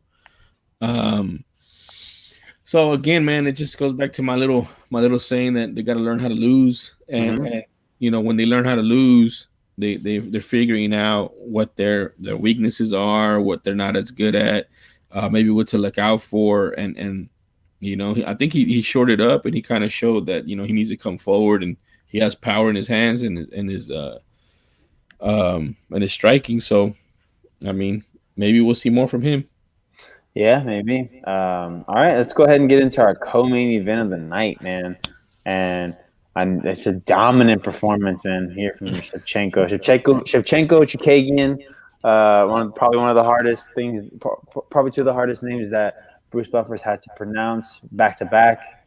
Um, it's hard to say Chikagian and Shevchenko, but yeah, man, Shevchenko is just proving why she's the queen of the flyweights, why no one's really going to come up and challenge her. I'm looking at the rankings right now. I don't know who's next. She already beat Jessica I. She already beat Chikagian. It's gonna be either your girl. What's her name? Wailing. No, no, no, no. It's gonna Uh, be your oh, girl. What's her name? Fat Mofo JoJo. Yeah, it's gonna be the Jojo Calderwood, or it's gonna be Roxanne uh Modafferi. no, Irene Aldana. She's not in this division though. They keep saying her name, man. She's in what's her name's division? Let me see, dude. No, no, no. Hold on. I'm sorry. I keep mistaking her. That's my fault. Who are you thinking of? What's her name, man? Hold on.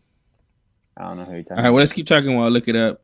All right. But yeah, man, she had a very very dominant uh showing. I don't know if you saw, but there was a speed difference in the fight the Oh entire yeah. night. A speed difference, a skill difference, There was a a, power. res- There was a power difference. Uh, a wrestling difference. every time, every time Shevchenko landed, you could see Shikugian's eyes kind of like, okay, like I'm not ready. what? Yeah, I'm not ready. And credit to her, man. She lasted a good, what was it, 3 rounds. Mm-hmm. And Took some her heavy shots, man. she heavy shots. Her legs got beat up. But also her corner, Oh, her I was corner. remembering I just remember what her legs looked like. Oh Yeah, God, they dude. were red as hell. Everyone that I was watching with was like, "Oh my God." Yeah, dude.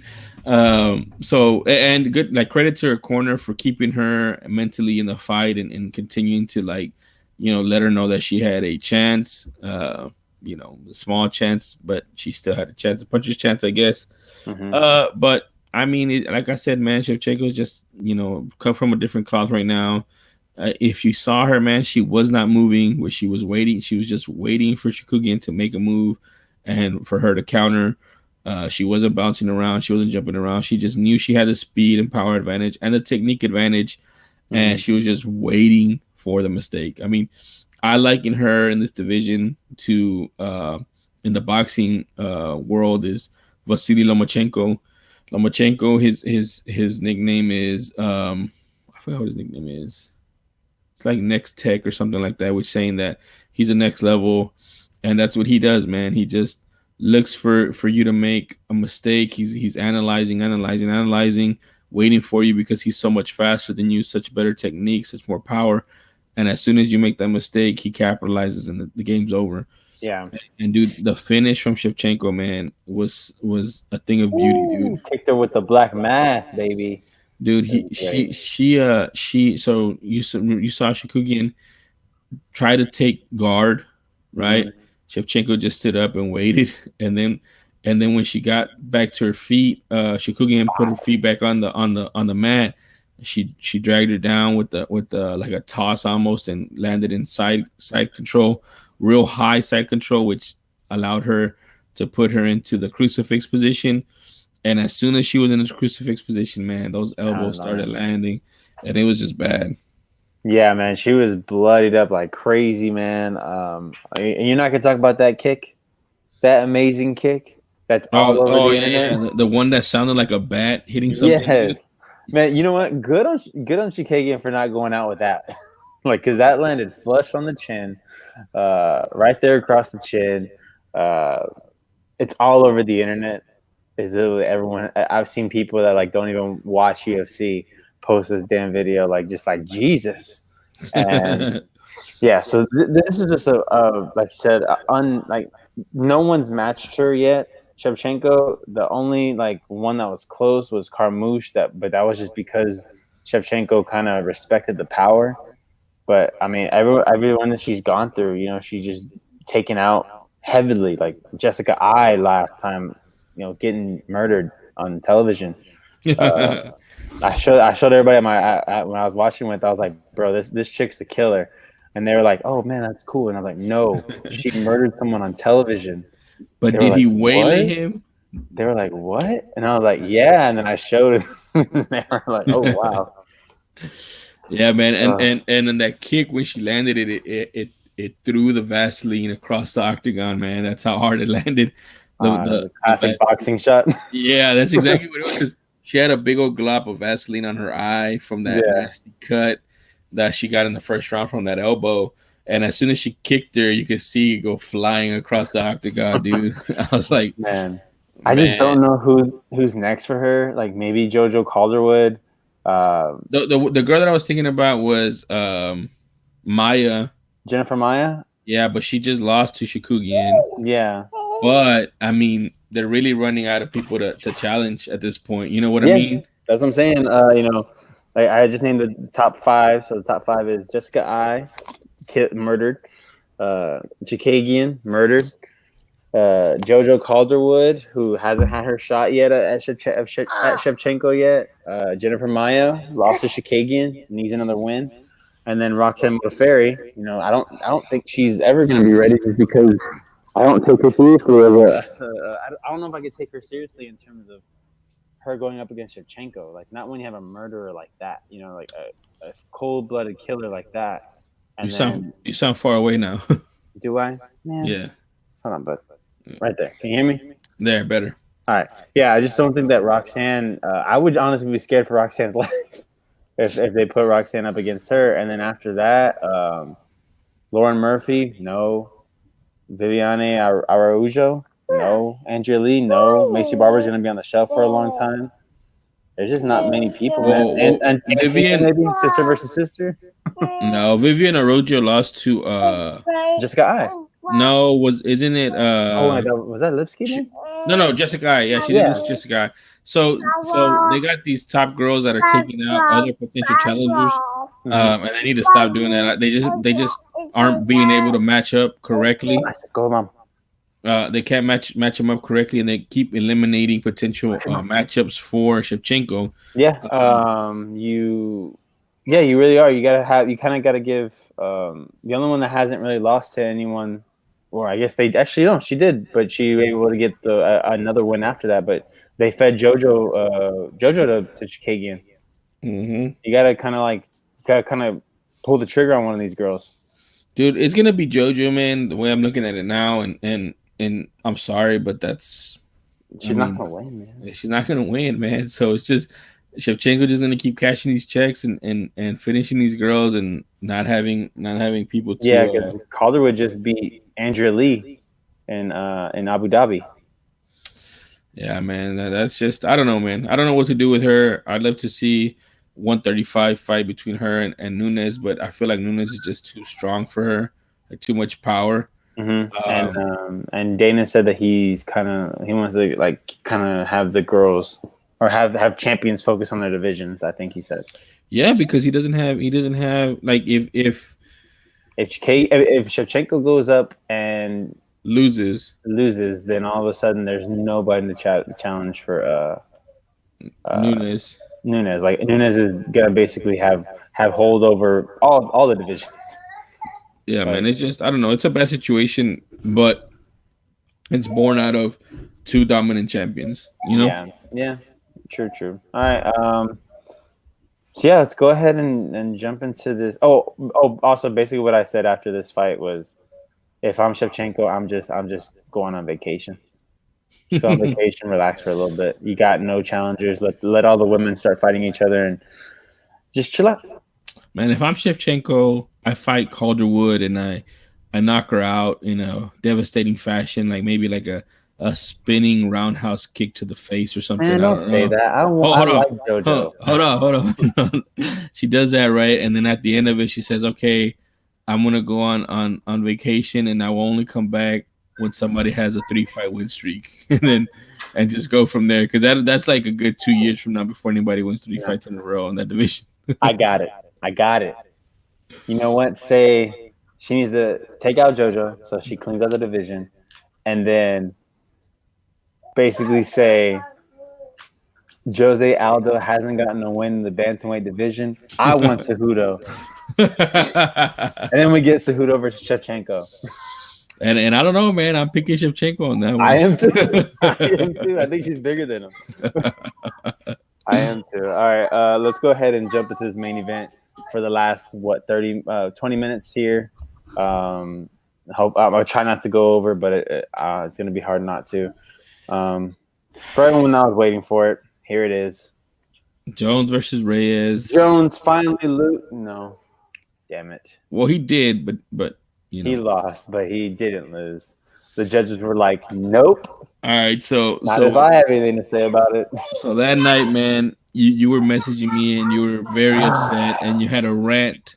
So at this point, I want to hear your rant and let the people know what is going on, what happened, what got to you. What got to me was the first 3 rounds is Jon Jones basically running away from Dominic Reyes.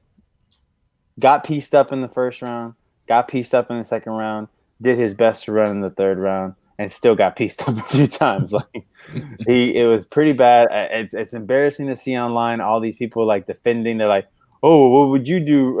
Like running, like when you run away too?" But then if any other fighter does it, it's why are they running away? Blah blah. It's ridiculous, man. Like this man was he was not ready for Reyes. I don't think he was ready for the power. I don't think he was ready for the skill in terms of his boxing. He was outboxing him, outclassing him. Jon Jones just was dominated for 3 rounds and then started coming forward in 2 rounds, and then they still gave him the win. And there's even a judge that gave him 4 rounds. 4 freaking rounds. Are you kidding me? Like, what round did they give Reyes? The third? The closest round? That was ridiculous, man. Like, it's the worst judging I've seen. Because it wasn't even a split. Like, it was unanimous. How the hell was it unanimous? If it was split, I'd be like, I would not be as mad as I am. If it was a split decision. If one judge was like, it was whatever, 3 rounds to 2. 2 judges say it's 3 rounds to 2 for Jones, and one judge say it was 3 rounds to 2. They even gave Thiago Santos a split decision, didn't they? Yeah, one of them did, I think. This was a better performance from Dominic Reyes. I don't understand the judging. When one judge has it 4 rounds to 1 and everyone was watching that fight, there's no way anyone has Jon Jones winning 4 rounds. There's something wrong. I believe that takedowns might be a little bit too like the value for a takedown might be too high. When a takedown, because even though he took Reyes down a few times in that 5th round, he got back up. He got back up a few times. Yeah, but what does it matter? I mean, that's the 5th round. Okay, it's the 5th round, but the thing is that that it's the 5th round, fine. But the thing is, they might be looking at it from a different perspective. I understand that it's you gotta look at how, even though they're judging the fight round by round, they're also thinking bias. It's a recency bias thing. I believe you can never escape recency bias in anything. That's the problem. It's always, what have you done for me lately type thing. It's what's the last thing you saw. The last thing you saw was Jon Jones taking Dominic Reyes down. Therefore, I think Jon Jones won. I don't think that's the correct way to look at it. I just think there's so many flaws in this judging system. I'm new to the UFC game, so I don't know how bad the Texas State Athletic Commission is, but apparently it's super bad, and this just made it even worse. I'm embarrassed, to know that this happened here in my city. Shame. It's just, man, it's upsetting. And the fact that, and the worst part is that everyone's talking about an automatic rematch, but why would John Jones do that? Why would John Jones give him a rematch? He escaped. Like he was able to escape with his championship. Why in the world would he take that fight? There's nothing Dana White has on John Jones that would make him, that would give Dana White the leverage to make John Jones take that fight again. All right, man. So you got to go on your rant. So now I'm Go about ahead, to go on mine. please. So first and foremost, the Texas State Athletic Commission, which that's not even what it's called, but it's called like the Texas Board of Licensing and Reviews or Registration. I don't even know what the hell it's They called. need to rebrand. Whatever the hell it's called, has sucked. Has sucked for years and years and years and decades and decades. And um we're known as a joke, man, from a MMA and boxing standpoint. That's why Pacquiao fights in Texas as well, and that's why they like to fight. And Mayweather likes to fight in Dallas at the big ass stadium Mm-hmm. because our testing sucks, our commission sucks, and they get away with murder. And it's because they obviously want to have fights here and they want to promote them because that's not something that Texas is used to from a money standpoint, from a taxing them standpoint and whatnot. But they just suck overall. Now it's getting better. You know, we have some new people in play that are making some changes, but just like the wheel of justice, they turn slowly. Mm-hmm. So there has been some progress, but we're still nowhere near where we need to be from a athletic commission standpoint. So that's why I hate like I have a love hate relationship with fights happening in Texas because they're obviously close. I can go to them if I feel like it. But I hate it because inevitably there's some sort of issue or controversy. So as far as the fight goes, first and foremost, I kept saying Reyes didn't have a shot, and he didn't. He didn't have a shot the way he normally fights. This the way he fought this fight was completely different than what he normally fights.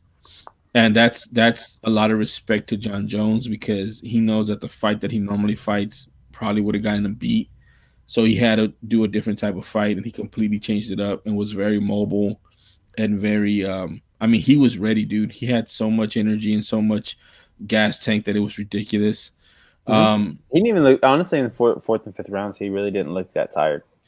I mean, he was. If you looked at the output and how he was moving compared to the first 3 rounds, he you could tell he Yeah, was I tired. agree. But in terms But he of still, like, but he still yeah, had enough, wits about him, and still had power to keep, Jones at bay. The thing that I was surprised was that he was, I mean, obviously we knew he was left-handed, but being left-handed really, really messed with Jones and his timing, mm-hmm. and all the movement really messed with Jones, and he was on his heels for the first 3 rounds. So as far as the fight is concerned, man, the night of the fight, I had it 3-2 Reyes. Easy 3-2. I was like, oh man, Jones lost. That's You it. backtracking. Jones lost. Reyes won here in Houston. No, I'm not backtracking Oh. at all. What it comes down to is the third round.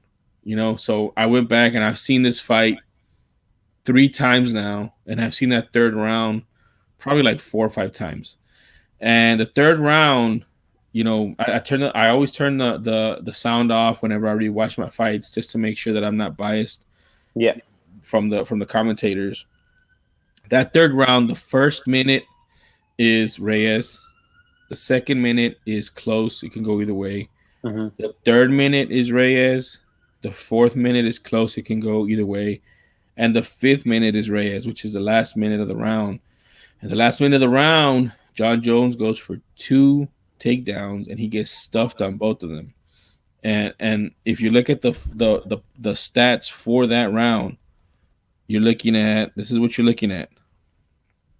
In the third round, landed Reyes landed 26 of 45 for a Mm-hmm. 57% rate, and Jones landed 19 of 34 for 55%. Reyes was busier. He landed more. He landed at a higher percentage. Jones wasn't as busy. He landed less, and he got stuffed twice on takedowns in that third round. So that third round should have been Reyes for sure. So Yeah. that's 3 rounds to 2. In the post-fight press conference, Dana White, they asked him. He said he didn't say who he thought won the fight. He always does that. He doesn't want to go against his champion, but he said he had a 3-1 Reyes going into the 5th round. So what does that say? Unless Jones gets a knockdown or a knockout, if he wins the round, he's still losing 3 rounds to 2. Yep. So in my mind, it was 3 rounds to 2 Reyes. Reyes is the uncrowned champ. He should have won that fight. He fought the fight of his life. I mean, I can't believe that we live in a world where John Jones loses and they still give him the damn fight.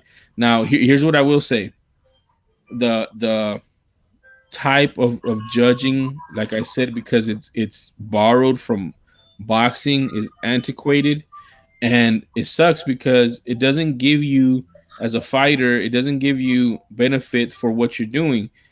Reyes fought a counter punching fight. He was backing up because he wanted John Jones to follow him, and it was setting up all his attacks. But one of the judging criteria is effective aggression.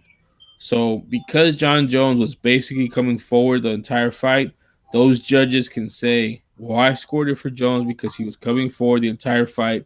And part of our judging criteria is effective aggression, which is complete bullcrap, man. It's just complete bullcrap. Like, there is this fight. There's a couple other fights that come to mind. One of them is the Demetrius Johnson and Miguel Angel Torres fight from back in the day, where I thought Miguel Angel Torres won, but he was on his back the whole fight for 5 rounds in a championship fight for 5 rounds, and he did so much damage and he won. But they gave it to Demetrius Johnson because he was on top and he had, he basically on top the whole time. So there's just fights like that where it doesn't make sense. And if you're a real MMA fan and you know what you're seeing and you know what you're looking at, you know who won the fight. But these judges, they're either come over from boxing. And here's the thing: the guy that scored it, this just is ridiculous. The guy that scored it 4 rounds to 1 for Jones, he's a Brazilian Jiu-Jitsu black belt who's been around the sport for over 20 years, and he's from Sugarland, and he scored it 4-1. So I can't say this guy doesn't know what he's looking at. I can't say that. I can't say that. But what I can say is he's either tied too much to the criteria, or he's just a bad judge. I don't know, man. It's either one of those two. But it to me, it's a travesty, man. Like I told you before, I didn't think Reyes had a shot. John Jones is the GOAT, but he looked very mortal. Reyes fought a great fight. I like Reyes as a fighter. He's a countryman. I just didn't think his style of fighting matched up well with Jones. And I think we saw some of that in the 4th and 5th rounds whenever he was tired. I think if Jones fights that fight for 5 rounds, then it kind of exposes Reyes. But he didn't. He fought a different fight, and it was a completely different fight, and he should have won that fight. And he should be the champion right now, and Jones should be begging for a rematch. But the other thing too, all these guys that have been going all the distance with Jones have been exposing him little bit by little bit by little bit. And I'm telling you right now, Reyes, if Reyes fights Jones again, Reyes is gonna knock out Jones. That uppercut that he was hitting him with was like 1 or 2 rounds away from landing flush and hurting Jones, because he kept landing it over and over and over, and Jones had no answer for it. Whenever he comes in, because Jones ducks too. He always because he's pushing away or he's using those big fingers to try to put in his eye. And Reyes knew what he was doing. And he was hitting him with that uppercut. He hit him in the chest twice, and hit him in the chin twice. So I don't know, man. Reyes had him figured out. Reyes had him dead to rights for the first 3 rounds, and Jones looked flustered. He didn't know what was going on. He was following instead of cutting off the ring, which is rookie mistake. Because he's never been in that position. Jones has never been in that position. So it's just very interesting, man. It sucks that there's controversy. I think Reyes is the uncrowned champ. I mean, he honestly, man, the thing is, my brother and I were making fun of Reyes because his personality is so bland, man. He's just so blah, know? And we're like, man, do we really want a Reyes championship? But dude, he took this loss with so much class. And he felt he won the fight. He took it better than I did. So I don't know, man. There's just so much going on with this fight. John Jones, they asked him something about Dana White said that Reyes is the future of the division, and Jones said, "Well, I'm happy to share that future with him because it's my belt or something like that." So I don't know what Jones is doing. Jones did look different. He looked different in the embedded. He had a different demeanor. I think he's really trying. Well, I you think heard what he said, right? He said before in a past interview that he always gives himself like an excuse. He always gives himself like a built-in excuse, just in case he loses. So like I believe for this one, it was like he was underestimating him. Like he didn't believe that mm, Reyes was to his like on his level. So if he would have lost, he would have just been like, "Oh, I underestimated him. That won't happen again." Type thing. mm, So he always has like a built-in excuse, which is kind of shitty. Like it's weird, dude. it's so like or like I think for one of the fights he said he didn't even really like train or he was like drinking all the time for one of his camps. So that if he would have lost, he would have just been like, "Oh, I was drinking so much. I was on so much drugs. That's why I lost." Like I was like juiced it's to the just gills. he's such a weird person like that. Like I don't get it. Like you said, like these last two fights, I even think someone pulled up the Gustafson fight, saying that he also lost that fight. Yeah, Uh, so the Gustafson fight for me, I thought he lost that fight too, yeah, and I saw that fight over and over, um, without the volume, and I felt he lost that fight. And but what I will say is, when he fought him again. well, when he fought him again, he dominated him because he Yeah, fought his fight. But that fight pulled out the champion of John Jones because he was under a lot of distress and he was under a lot of um I mean, I don't know, man. Like basically, the heart of the champion was shown mm-hmm. from John Jones in that fight because he was being challenged in that fight, and he came like I still think he lost, but he absolutely like came up Proved to that the he's a level. champion. Yeah, he came to the level that This one he did Gustafson not. was at. He didn't whittle down and not win. You know, he rose to the challenge. He lost, in my opinion, but he rose to the challenge. In this fight, He did I not feel rise to the like challenge. I don't know, man. Like these guys, in my opinion, aren't better than the guys that well, they're not better than the guys that he fought. You know, when he became champion, like the Shoguns, the Mashidas. But he You was know, juiced to the gills. that's what I'm saying. You know Ever that's since what he's off the juice, that's what people are gonna point to. That he's off the juice. He'll say that he's getting older. I Uh, don't know, man. He's going to the decision a lot now. He's not well, dominating guys like he used to. Like you said, well, like that. I've seen that I saw that second Gustafson and John Jones fight, and he dominated the shit out of him. I've seen the fight a couple times. I've seen the highlights all the time. here's a couple things that I'll say, man. You know, yes, he has, but he's been in a lot of fights, man. He's been in a lot of fights. He still takes damage. I mean, he's not a fucking machine, you Mm-hmm. know. So he's taking a lot of damage. He's had a lot of fights with Cormier. So here's what I'll say about Reyes too. Like, and I want you to put this in perspective because this is what I thought about. So John Jones finished DC, knocked him Yeah. out. John Jones lost to Reyes. So where does that put Reyes at? Because DC is an all-time great, dude. He's a champion at 205, champion at heavyweight, and he got knocked out by Jones. But Reyes beat Jones. Mm-hmm. So well, I guess what I'm saying is we've been undervaluing Reyes because of the competition he's had and you know how young he is in his career as far as fights, even though he's 30 years old.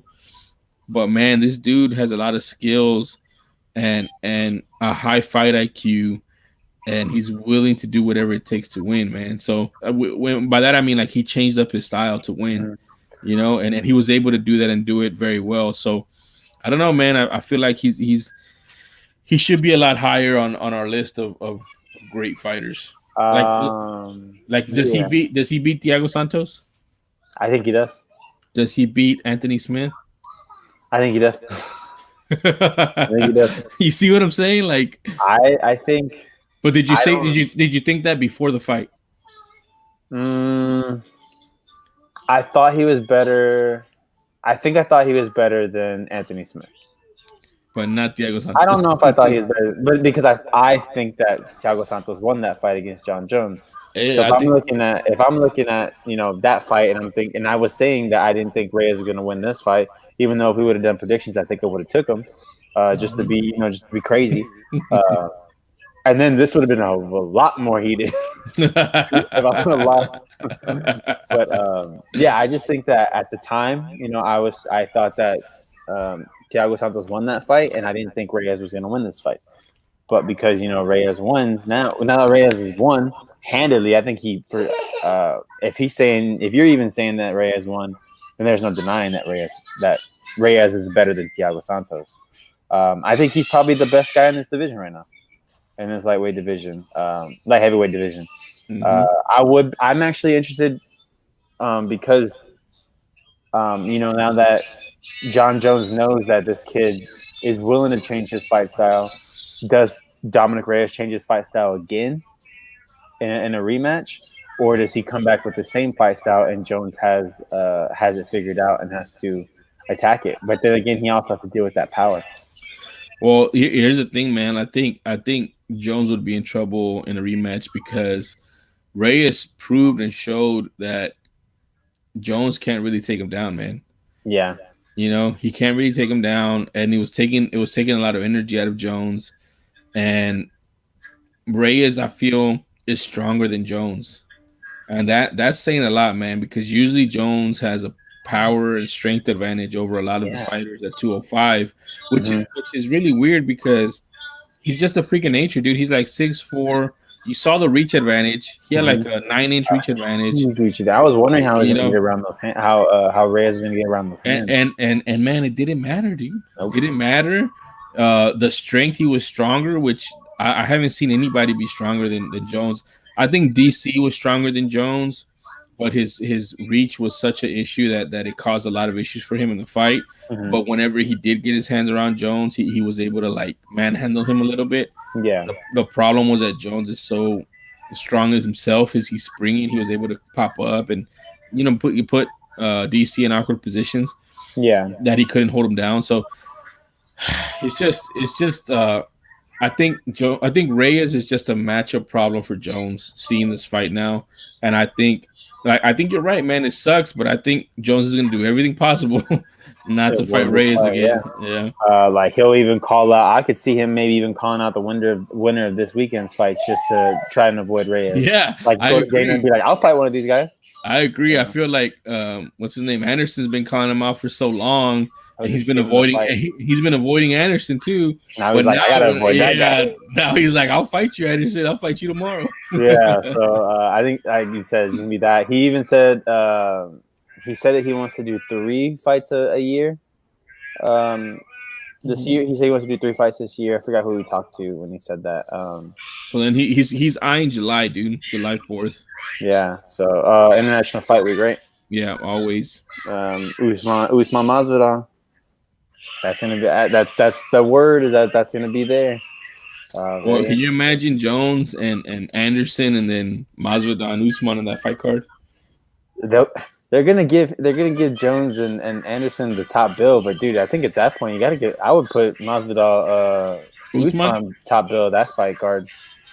Even though it might be Usman dominating Masvidal on the ground for a bit, but for 3 rounds. For 3 rounds. Yeah, I think that that fight is gonna be big because now they're starting to talk, and the crowd went crazy when they put Usman then Masvidal on the screen. So I think that's the fight I would go with top billing, but they'll probably end up giving it to John Jones because if it's John Jones has to do the top bill. But man, it just sucks, man. I feel bad for Dominic Reyes. I don't know what I'd do if I'm him. Like, do you take him to the fight? Do you sit back and just kind of do you do the Stipe Miocic thing? Honestly, man, if it's me, I'm taking another fight. I'm dominating. I'm winning.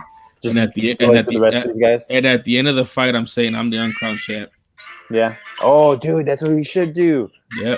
after the Blachowicz and Anderson fight, winner, go into the octagon and call them out. I'm the uncrowned champ. I challenge you to challenge me to my championship. Like, oh, why are you gonna challenge that paper champion? I'm the champ. Yeah, that's what I would do. I mean, that's the angle that I would take. Like, And he's adding character to himself because he needs it. Can I be his manager?